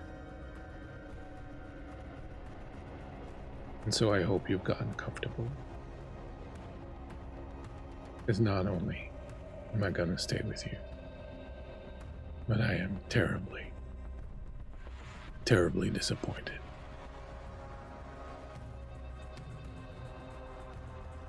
And as darkness starts to edge in, and you can only see the smallest little aperture of light in front of you, see a face leaning over you. It is a face that you don't know, that you don't recognize. It looks like a human man, but the skin is dried and cracked and ripped in places, and bone is showing. He's wearing a cowl, and in his hand is a red-bladed sword. And he leans down and looks down at you. And you hear in your head, "Oh, good. Help's here." And on that note, Fuck. Damn it. friends are a little bit late for a break, but we are going to take it here. We're going to take a little tight 10. We will be right back. Thanks for hanging out with us. Thank you very much for all the help, the hails and all that. We appreciate everyone. Thank you, Varl, for keeping track. We will go and take a little break and be right back in a few minutes. Please don't go too far away. In a bit.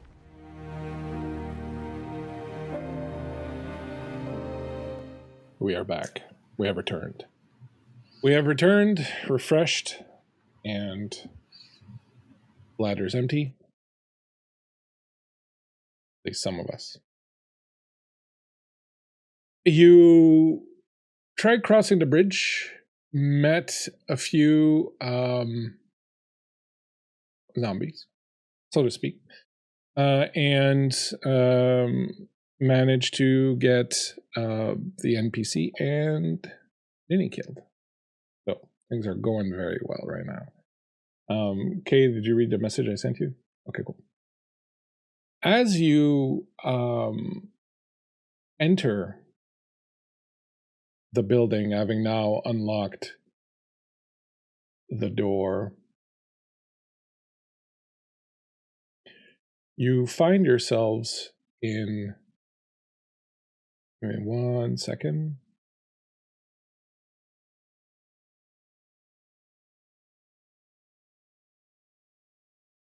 Like before even we do that, as you align the images, the symbols on the door, and the door starts to open, you look up at the sky, and as you do, you see that in the night sky above, the moons have all aligned, and this swirl of energy is starting to spread about them, creating this colorful vortex of light that is encircling these moons, as the fourth one, well, not the fourth one, sorry, as the dreamless moon, the giant thing that has been moving in front of it, again still looking sort of translucent or transparent, as if it's not wholly in this world.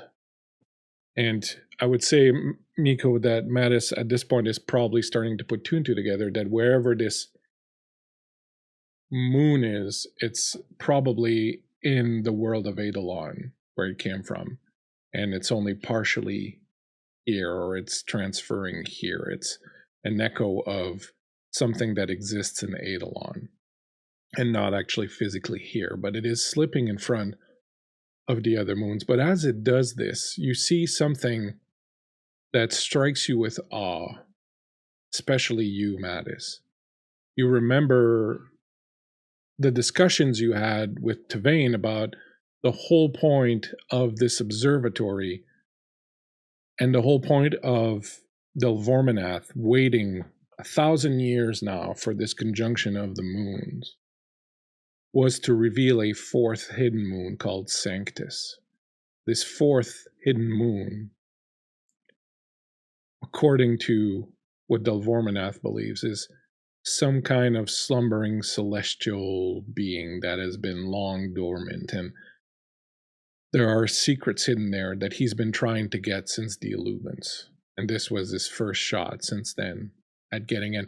As you look up at the moon, you see that Lunaris now has this dark black center in front of it, and you realize that that is Sanctus, the fourth moon.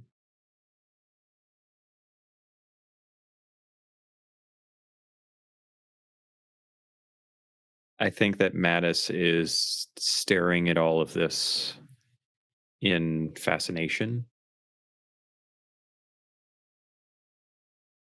So much so that he's not really paying attention to anything else. Mattis stands there staring up at the sky. What about Odette and Wind? Well, Wind is going to just walk into the room, start approaching the center, kind of. I guess is there like a center console, or Yeah, so you're going to the, okay? I'll explain. I'll describe what I just. Just hold on for a second. I just wanted to know where you were going for now, and we'll get to that moment. Okay, so you're going to step inside the room. That's what I need to know. Yeah, I'm going to encourage Mattis. Don't just stand around. Just go on in.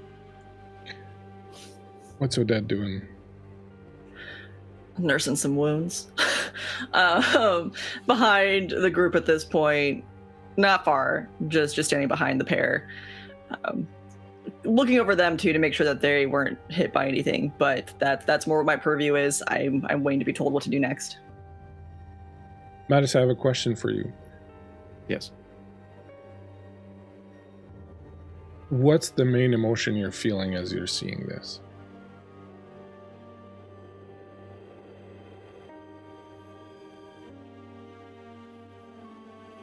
Awe.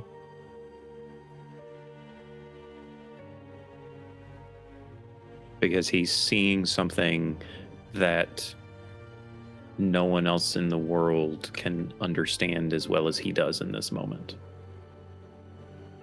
outside of an Ascendant. And I think that is probably weighing heavily upon him at this point. As you see this then and feel this sense of awe, and know that Delvorminath was right. And knowing again that you are seeing something that no one has seen in forever. I think perhaps a thought that comes to your mind, however fleeting it might be, and however you may decide to believe it or not, or keep it or not, is that this is an event over 1,000 years in the making. It happened and then it disappeared, and now it's happening again. And I think with all the thoughts you've had about your people and what has happened to them, I think perhaps for a fleeting moment you get this sense that if objects on such a celestial level can return, there may possibly be hope for a people. However fleeting that is, and however you decide to keep it or not. And I will say that as you feel that thought,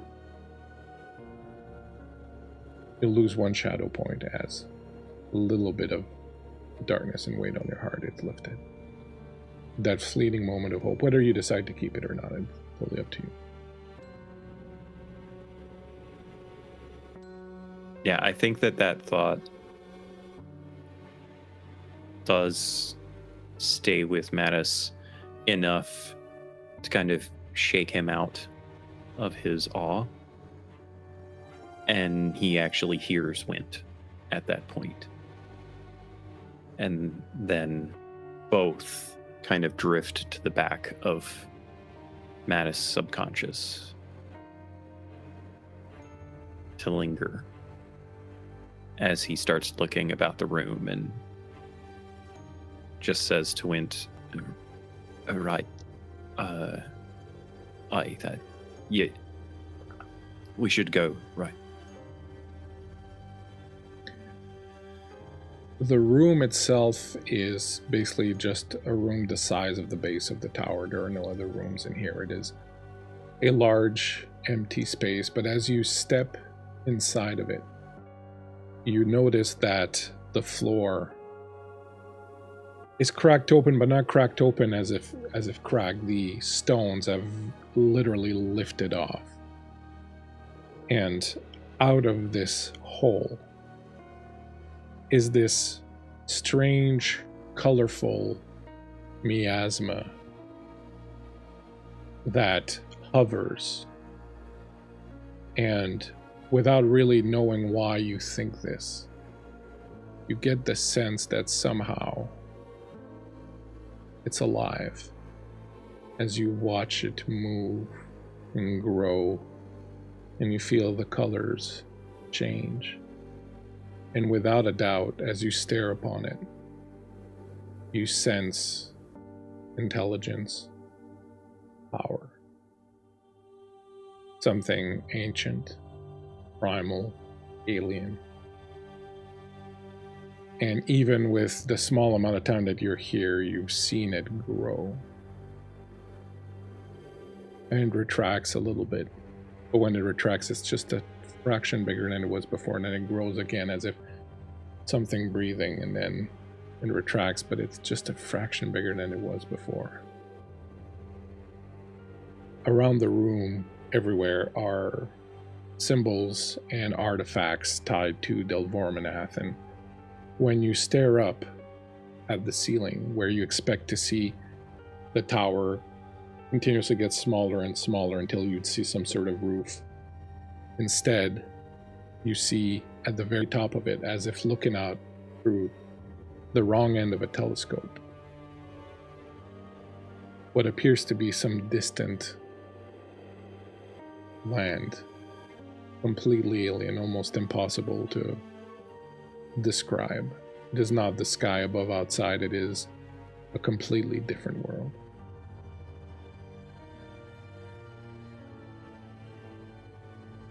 What do you do?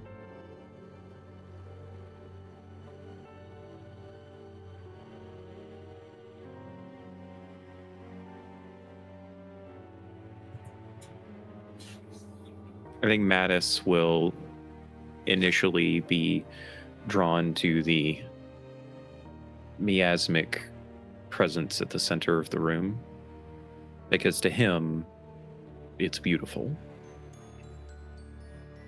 And will start moving towards it to investigate it further. As you approach it, you hear the whispers get increasingly louder.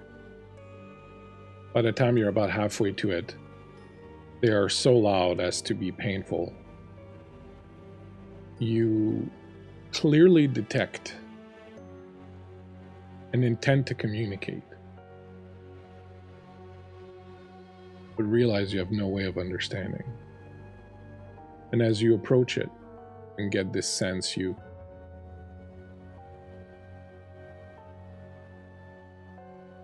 feel like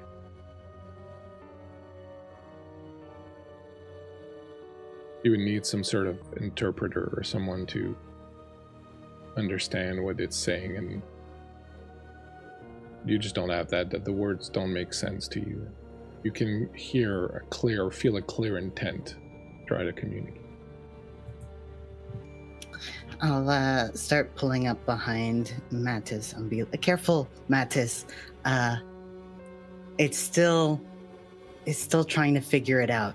I'm really glad it's you that kind of made it to the end. I think you're the best person to kind of put this all together. Odette is a bonus, of course, but I'm glad it's you and me.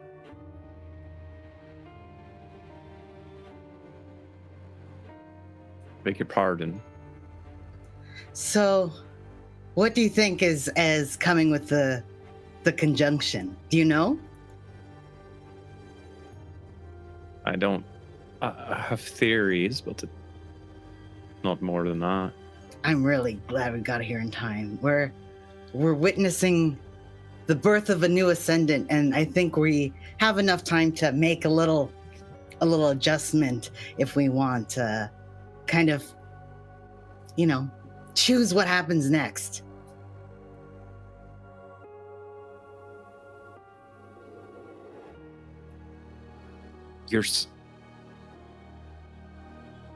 But this is not of our world. This is of a different world.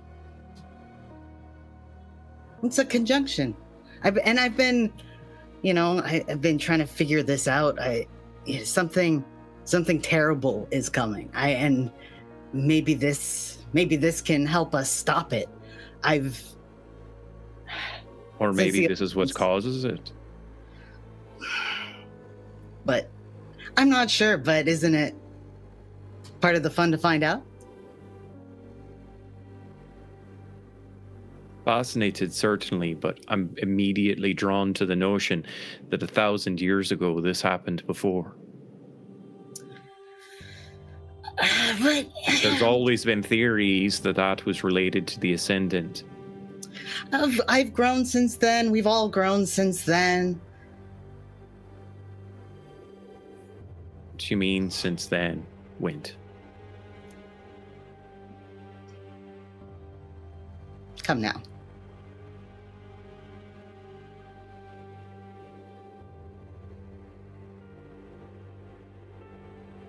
What do you mean since then?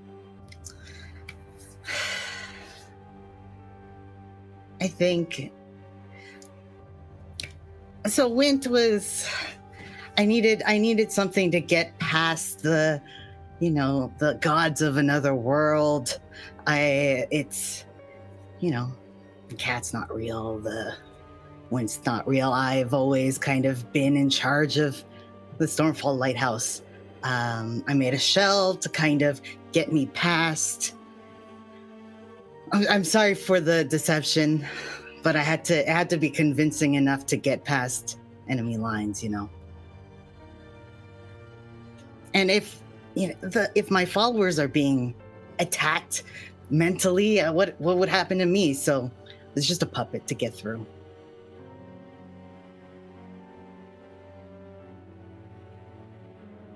Right.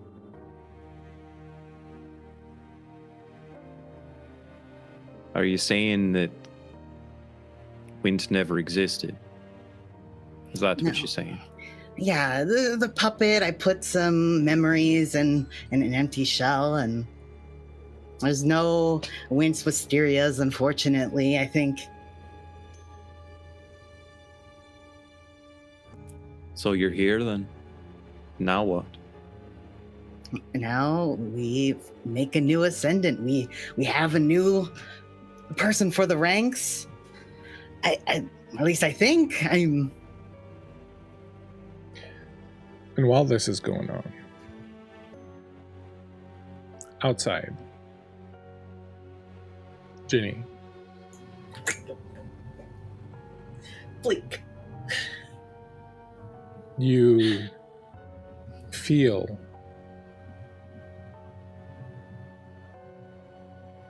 Sadia leaving your body. You look as that man, creature that leaned in over you seems to grow. Its eyes catch on a new light, even as its face It's clearly the face of someone dead, ripped apart by the talons of harpies.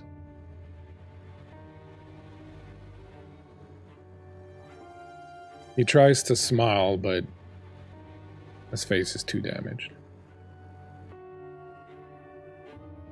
Then you see this look in his eyes, one that you assume you had whenever you were talking to Thadiel before. There's a moment of hesitation. And then he reaches down and he picks up your broken body. The pain is immense. It rips through your entire body and sets your soul on fire. Somehow you're still alive. But the pain is overwhelming as he grabs your broken body and slowly starts to walk up the hill, dragging you behind him. With every jostle, every bump, every fracture in your body screams, every bit of flesh pierced rips further, your entire being screams for death. But you have a feeling it's not going to be. Not now, at least. Not yet. You eventually crest the hill and find yourself back on the bridge. A creature dragging you behind it still. As it approaches the door, he sits you down and props you up with your back against the building, and then crouches down, and when he speaks to you, it's with the voice of Sadiel. How you doing, darling?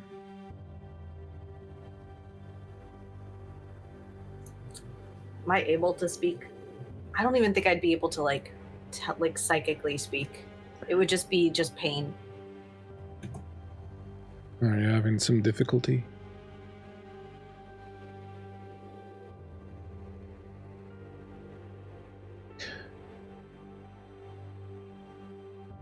I'm betting you're regretting all sorts of things now. And he reaches out, removes his glove, reaches out with his hand and inserts 2 fingers into your mouth. And as he does, you feel something drip down your throat. And you feel the bones of your jaw start to realign and snap back together. The crushed bones of your face start to pop back out into place. The sounds alone in your head would be enough to drive you completely mad. Soon your skull is reformed, in your throat, in your neck, shoulders. And then he stops there and withdraws his fingers. That should be better. I so miss conversing with you.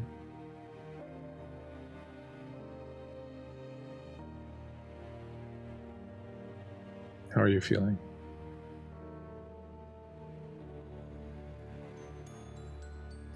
I am going to I don't think I'm in any position to like be shitty with him outwardly, but I think I definitely like squint my eyes. Like, how do you think I'm doing? Poorly. Why didn't you just trust me? Why didn't you just work with me? Do you really think you're better off now? If I stand up and walk away from here, soon enough you'll die, broken this way, and more agony, and was it worth it?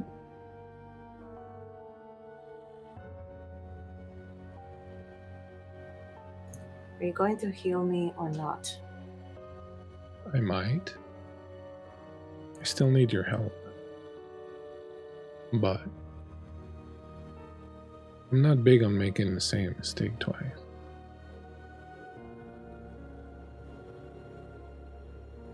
So, little sea foundling, tell me, are you gonna behave?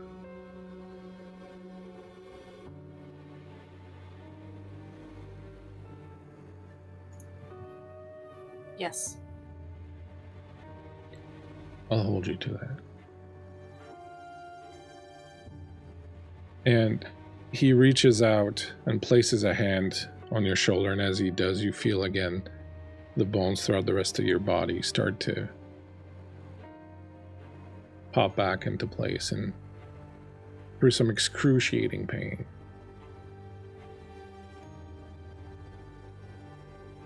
In moments, you're brought back to almost complete fighting strength, but you are at half hit points. Okay. Now,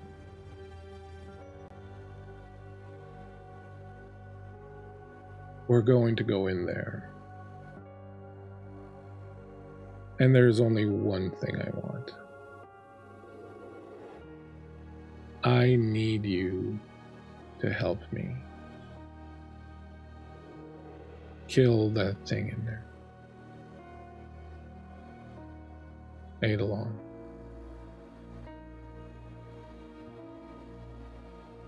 Whatever is going on in there, whatever they're doing, when they see you,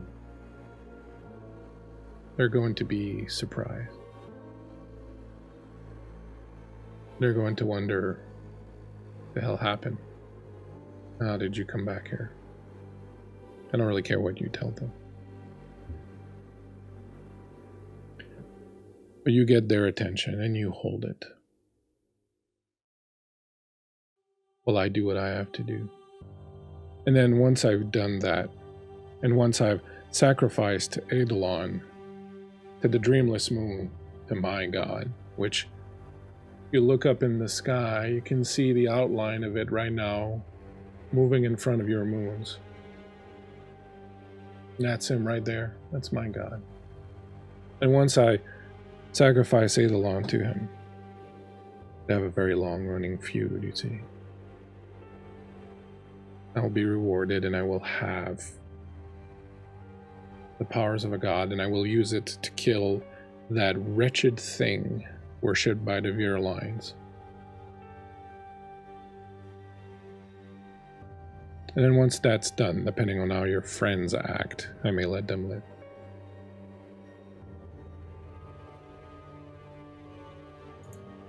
You said you promised you'd let them live. The original parameters of our deal have changed since you, well, fucked up. I didn't tell anybody about you. That You was didn't, the but original parameter. You did not act when I told you to act, and now I've had to expend considerable amount of energy bringing you back. And if it wasn't for incredible luck of this thing happening upon us, though I feel it's been following us for some time, I have a feeling it may know some of your friends. We wouldn't even be getting this second chance.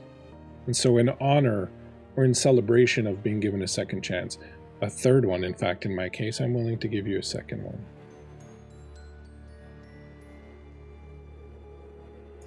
But you make your decision, and you make it now. If you do your part, I'll see that you and your lover live, or perhaps you'll want someone a little bit more godlike. Ew. To No, each his own. I also want Mattis, Odette, and Wind to live. Well, if they don't act the fools, I won't treat them like the fools. So you make sure they don't. That's your job. Their lives are in your hand. And I can tell them anything to keep their attention? As long as I have the opportunity that I need to slip in there and do what I need to do. And we have to hurry because it's happening. So, gets up, bends a hand. Shall we? I ignore that hand. I'm gonna walk. You get up, and as you ignore his hand, turn around, he reaches out and grabs you and spins you around. And for a moment, you feel all the pain that you felt when you hit the ground.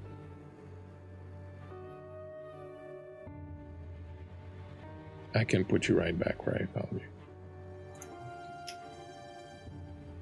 Do it, and you'll have a much harder time getting to where you need to be. I'll still get there, and you'll still be in pieces. Don't fuck with me. You had your one chance. Now, go. Inside, you will, Delvorminath, you will see, of course, this is a giant instrument, this tower. It is a very complex instrument that you have spent centuries designing, decades having your brightest followers build. And you know how to make it sing. And you know that what is needed right now is a careful calibration of it, a careful alignment of it. But beyond that, your followers here, Mattis and Odette, have experienced both of the gods resting on this island. They've experienced their people, they've experienced what they stand for. You feel that their counsel on which of these two to choose would be invaluable. And so as you begin to work, begin to calibrate the machine, begin to set it in place, get everything just right, knowing that you have a very short window of opportunity here. You may want to ask for their counsel. Absolutely. Well, if I haven't made it clear, I'm Delvorminath. I don't know if I was super clear. Maybe I should have mentioned breakfast. Anyway, we have only a short amount of time. We've got to strike while the iron is hot. So I feel like Wint really came to respect and care for you, and I think really respects your opinion. You are some of my most devout and amazing followers. You stood up to the shadow, or to the whispers that you heard. I really would appreciate your counsel. You felt the powers of Eidolon and were thrown through the passions of Saskriel.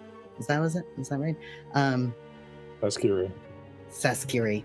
My apologies. Saskiri. And please tell me, who do you think would be a good addition to the Ascendant that you would see? Who would speak to this people?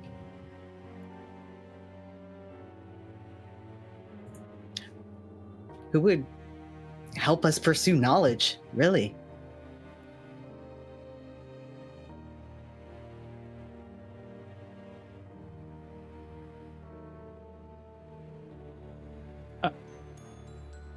I have my concerns about both of them. One of the things that makes you vital for this world is that all any of you are capable of is protecting it. That's why we worship you. That's why those of us in your following are willing to put ourselves through the risk of great madness and an inevitable and often horrifying end, because we know it's for the betterment of the world. Of this one, of our world. But these are beings not of our world. How do we know that they're going to uphold the same notion of protecting it when by all accounts of what history we know, their world was ravaged, and they let it happen.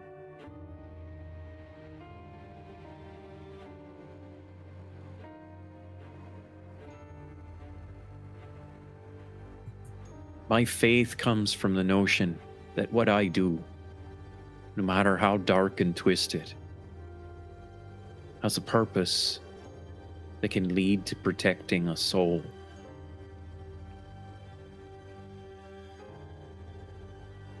And I just need to know that you've thought of that. Does the passion have no purpose? I feel like some people of the world have lost their passion. Could that not rebolster not just the faith but people's lives? On the other hand, can the Umbrians who worship Eidolon and worship their ancestors, and is that not something aspirational and to be respected? That's not what I'm talking about at all. I'm talking about the notion that you exist to protect this world. That's the defining aspect of your existence. Everything about our faith teaches us that. Everything about the faith of those that follow Aeon or Glimmer or any of them teaches us that our faith is responsible for helping to save this world, to protect it from threats from beyond. These are beings from the beyond. How do we know that we can trust that they'll carry that same faith? That they'll espouse that in their followers?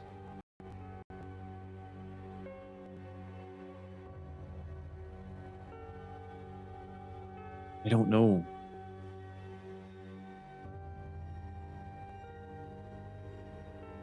I just remember, as if it's beaten into my very blood, I just remember what happened that in the last time an event like this took place, my people suffered more than any. But we don't, that's exactly the point. We don't know. We don't know what'll happen. We don't know that will happen again. I've made contingencies. I've worked so hard, and we won't know unless we look, unless we, this is what we do. We put everything on the line to find out. We do. We don't ask. We ask the questions of why, but not. Should we? Yes. The answer is always yes. You know that. Or at least that's what I promised you, I guess. I think Mattis just turns to Odette and has this pleading look in his eyes. Odette has been very quiet during this exchange, watching like a tennis match, just eyes to one, to the other, back to the other one. And a little bit of the roll of the shoulders, feeling armor, the heaviness of it. Looking to Mattis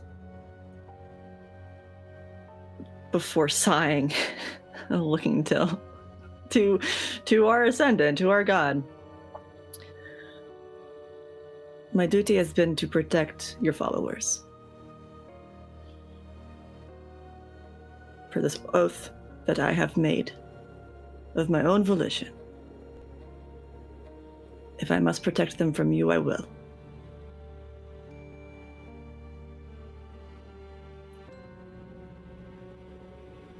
If Mattis sees that there is wisdom and not seeing this through, I trust Mattis.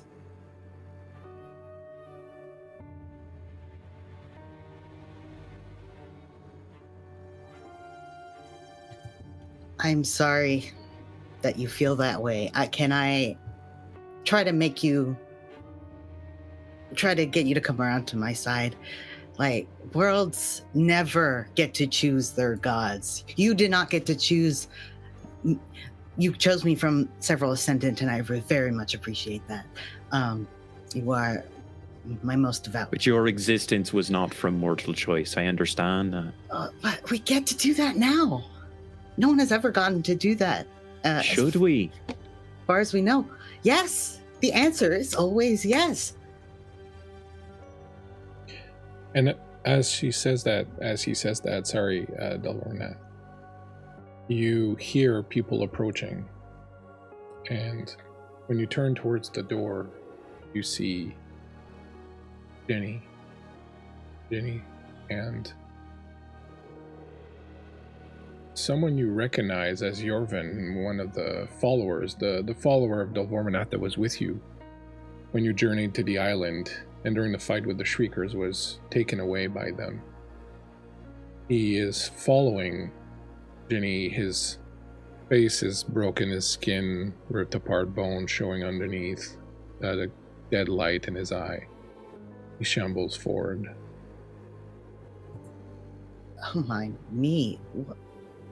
GINNY.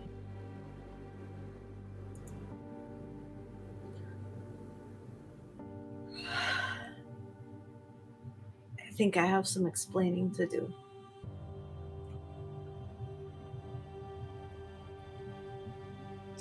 I would like it if everyone explained everything. But something tells me I don't have time for that. And Mattis is going to look up. Has anything changed with this passage of time? When you look up at that distant end of the telescope that I was discussing earlier, it is entirely black. Black, that is the black of absence, of negation, of emptiness. And you know that whatever it was that is moving in front of the four moons is basically all but obscuring them.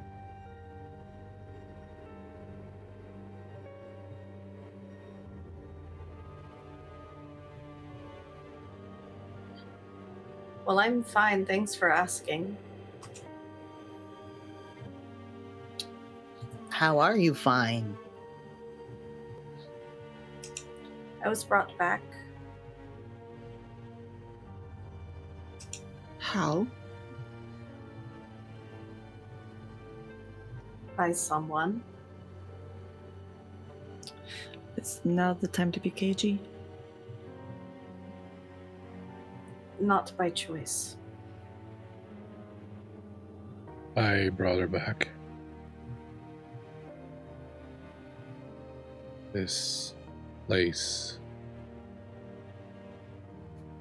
does not seem to countenance death. I remember you, but I don't remember how we got here or what we mean to each other. I simply hope that I am not your enemy.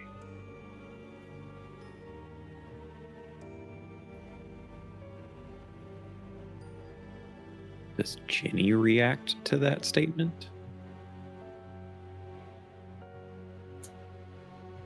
No.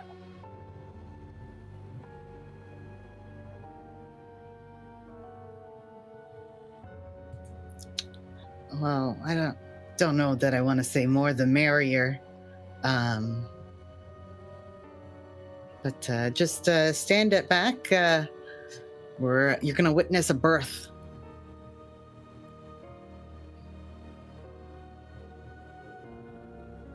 Is this happening no matter what we decide?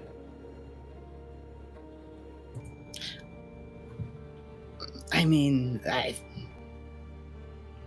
there could be a way to stop it. I don't know exactly what's going on, so I'm just going what I think. I'm we're forging new ground here. Anything could happen, really. We could put too much in the pot and spoil the broth. It's not an exact science yet. You have to do it at least once.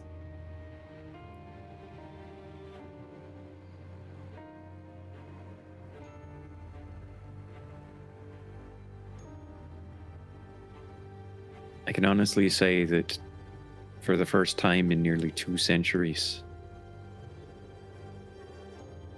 I have fear within me. Good. Fear keeps you alive, keeps you moving.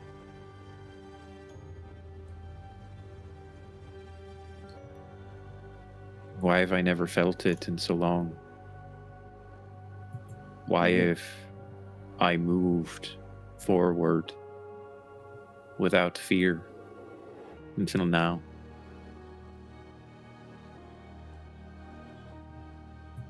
It is the toll you pay for knowledge.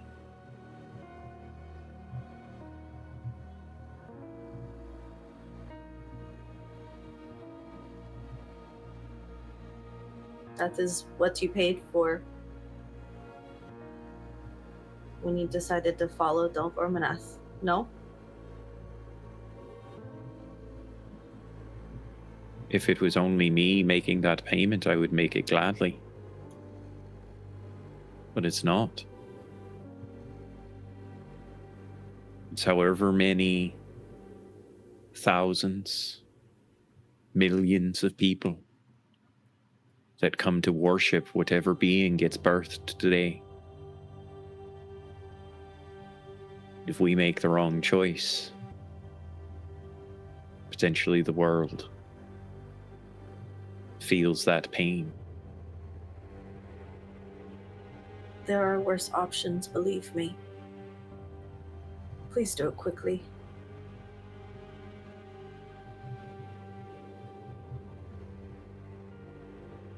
Is this the being then that has brought new life to this world? And Yorvin falls to his knees. This what brought us back.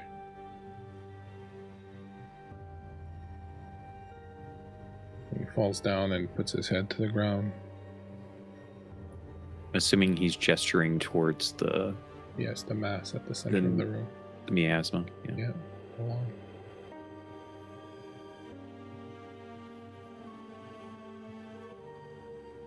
Would be. It might not. Might be something else. And he just looks up at the black, the void. There's powers at work here that I lack the knowledge of, that I don't understand. And yes, I'm having a crisis of faith.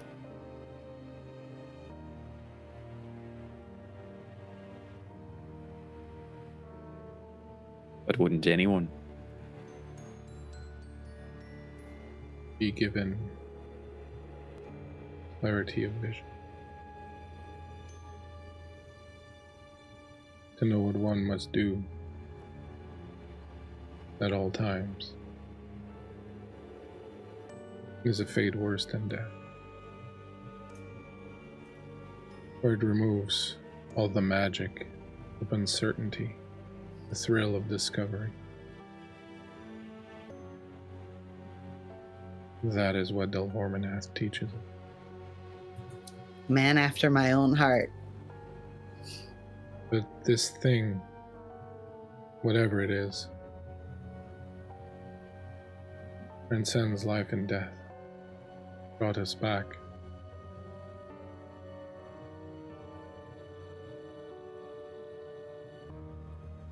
I, for one, sense greatness in it. And he gets up, and he takes a step towards it and puts his hand out, as if to touch it. Mattis steps in his path. I also want to grab his arm. Whose arm are you grabbing? The guy. Not Mattis. The not Mattis. You step in front of him, you grab his arm, his head whips towards you. Towards Mattis or Ginny? Towards Ginny. And he says in a slightly different voice, "No third chances." And he grabs you.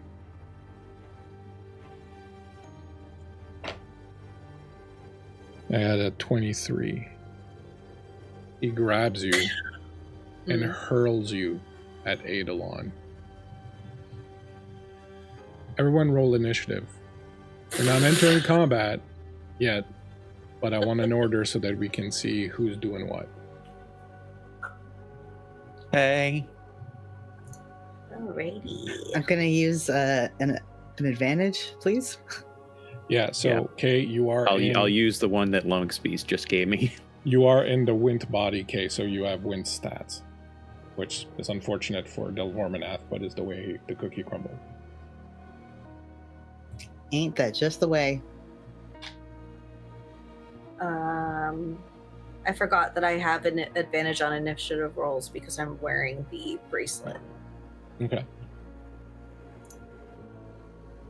You have been hurled. I want this to be clear. Oh yeah. I expect more bones to be broken. 9 plus 2. All right. So, Mattis, 20. Odette, 5. Wint, 14. Ginny, 11sies.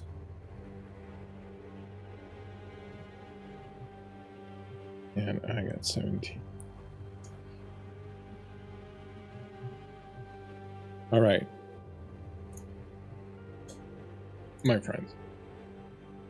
This may very well be your last action ever. Whatever you're going to decide to do in this moment, make it good. And we'll go with Mattis first.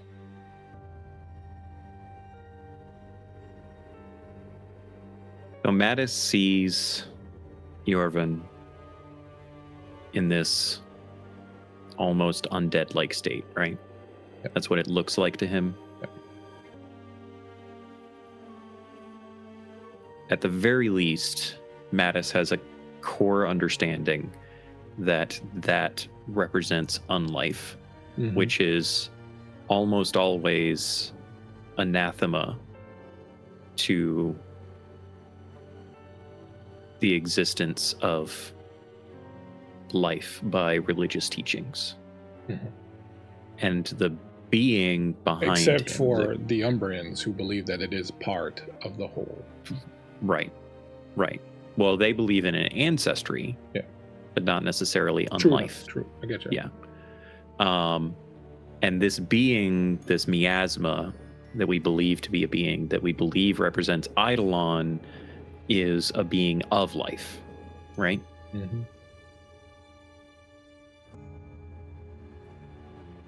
So, Mattis is going to... Eidolon is, if you read the,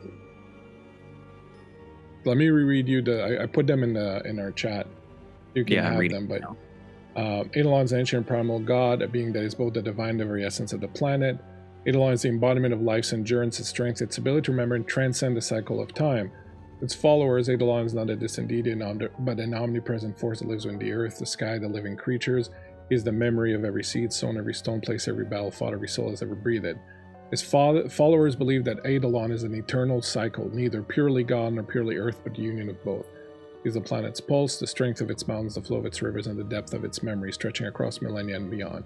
The worship of Eidolon is to honor endurance, perseverance, and the act of remembering. So, right, the so it memory transcends part, life and death in some ways, and becomes the memory part is what's, because that is the way that Eidolon was described to Mattis before, and so the memory part is what sticks in Mattis' mind. Mattis is going to push off of Yorvin and throw himself into Eidolon's miasma. Okay. Hopefully thrusting Yorvin back, but that's not his primary goal. Okay. At 17, he has thrown GINNY, sees you push yourself off of him, throw yourself towards the thing. He screams, "No!" and launches himself forward after you. At 14, Delvorminath. I'm cursing in all sorts of languages, and I am going to try to. Do you want me to give you a couple of insights that Delvorminath would have? Yeah. Can I get this birth started? So a couple of things. One, I don't think Delvorminath really cares who becomes a god, because the whole point is to see what happens when something does. But I don't think that your decision should be based on who is gonna. I think Delvorminath wants something to happen and wants someone to become a god. Doesn't really care who. I also think that Delvorminath is perfectly happy sacrificing anyone here for that, because that's the whole point. You find out. I think, and you are very welcome to do different. I told you when we talked about this that you got to decide what Delvorminath does. I'm just trying to help. You kind of get a sense of where I think it's heading, but I think he does nothing and watches. Yeah, I was worried that them going into it would destroy it, but I'll just be like, "Oh no, don't do that." I don't know if you've seen on TikTok that bird that goes in the cupboard, and the bird parents are like, "No, don't break the glasses." It's basically, "Don't do that." GINNY, you are flying directly towards this miasmic thing that's there. You see Mattis is flying right behind you, and Nephra is coming right behind. What do you do? Your choices are limited as you're in midair, but Right. But Do I have a little bit of wiggle room on my trajectory? You can if you do like an athletics roll or something, and try to contort yourself. And I want to see if I can kind of dead weight and catch the guy. Nephra. Yeah. Yes. Thank you, Nephra. I want to see if I can hold him back, catch him and just dead weight. Okay, so here's what I'm going to tell you. Okay. You have to tell me which of those two actions you're going to prioritize. I'm gonna prioritize changing your trajectory or grabbing him. If I say grabbing him, then I could still end up in the thing. I'm gonna say my goal is to get him out of the thing. I think there will be a bigger chance of me tripping him up at least if I'm out. So I'll do trajectory change as a priority. Okay. Start by making an athletics roll. You are making it at disadvantage. You can spend advantages on it if you want. I will absolutely spend advantages on it. Thank you. And I think you get to add your agility bonus or whatever it was that we had decided earlier. Or was that just when climbing? That's just when climbing. When climbing. Or grabbing if I have to do that later. So let me do my advantage. 17 plus athletics. 1. Oh, disadvantage. 16 plus 1, 17. Okay. So you have enough control by contorting yourself and moving around that you'll be able to alter your trajectory enough to not go into Eidolon if you want. Okay? Mm-hmm. As you then start focusing on the second act you want to do, which is to grab this guy, a thought comes through your head.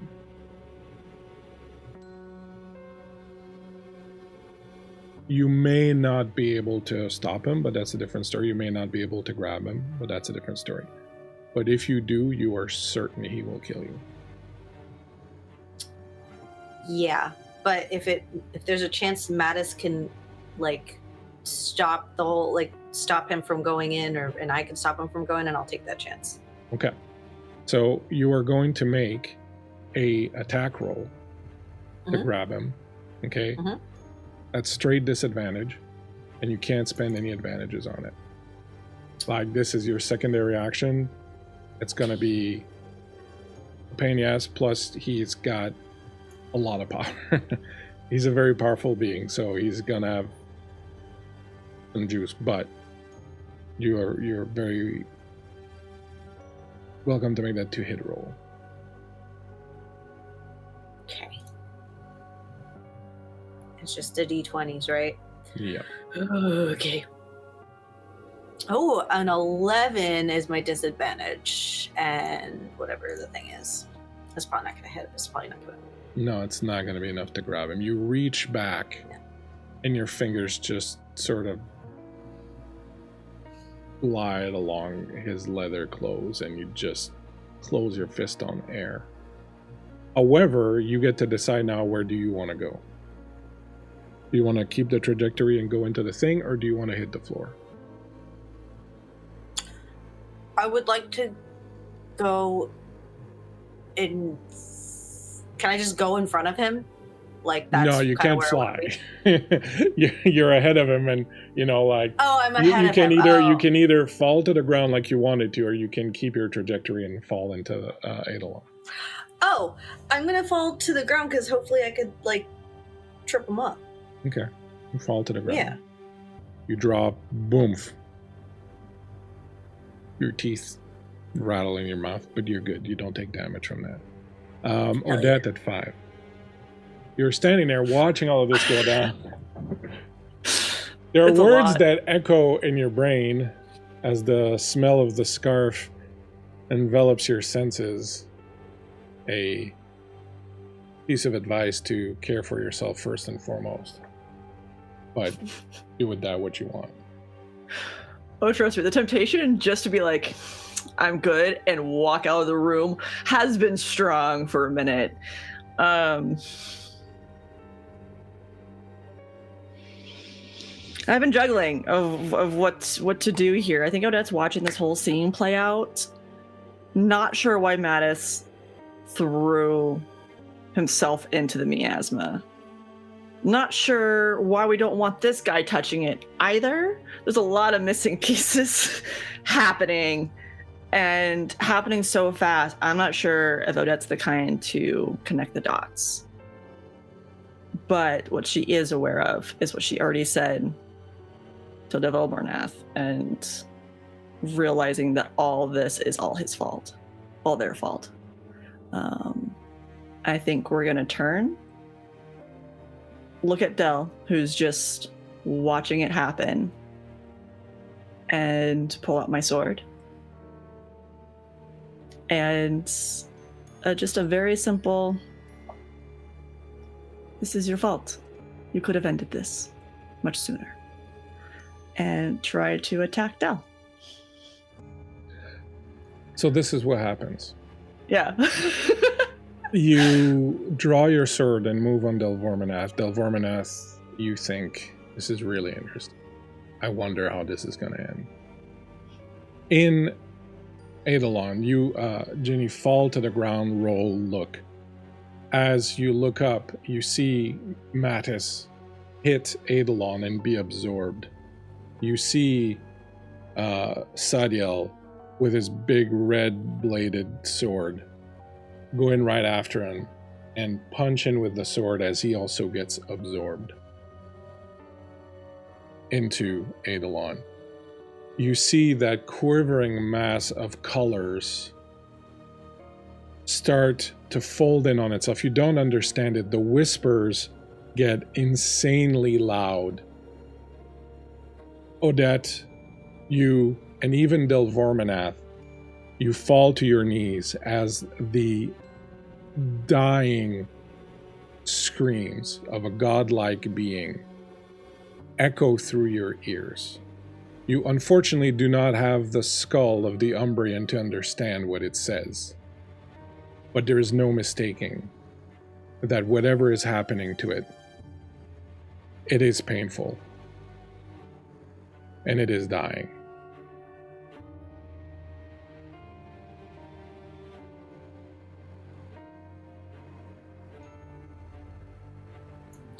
You come to the three of you.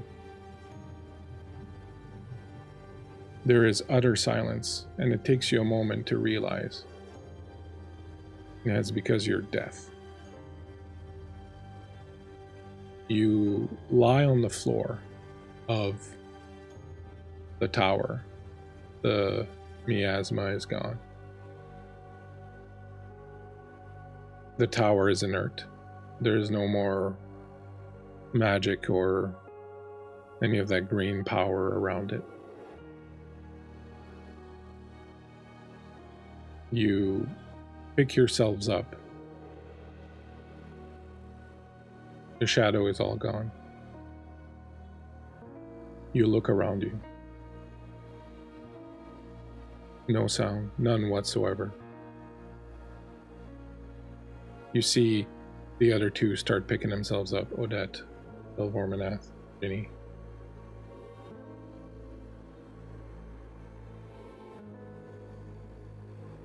You look towards the center of the room, where once there was a god or a godlike being from some other world. Now gone. And all that you see is a red-bladed sword planted into the ground, with blood dripping from it.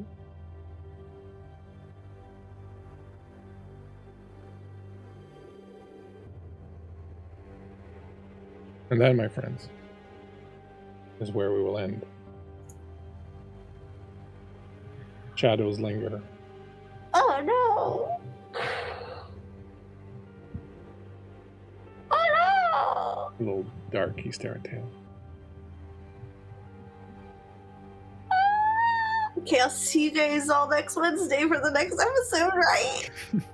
No. Yeah. No. Why? Now I take all of this, I put it in Miko's lap, and I walk away.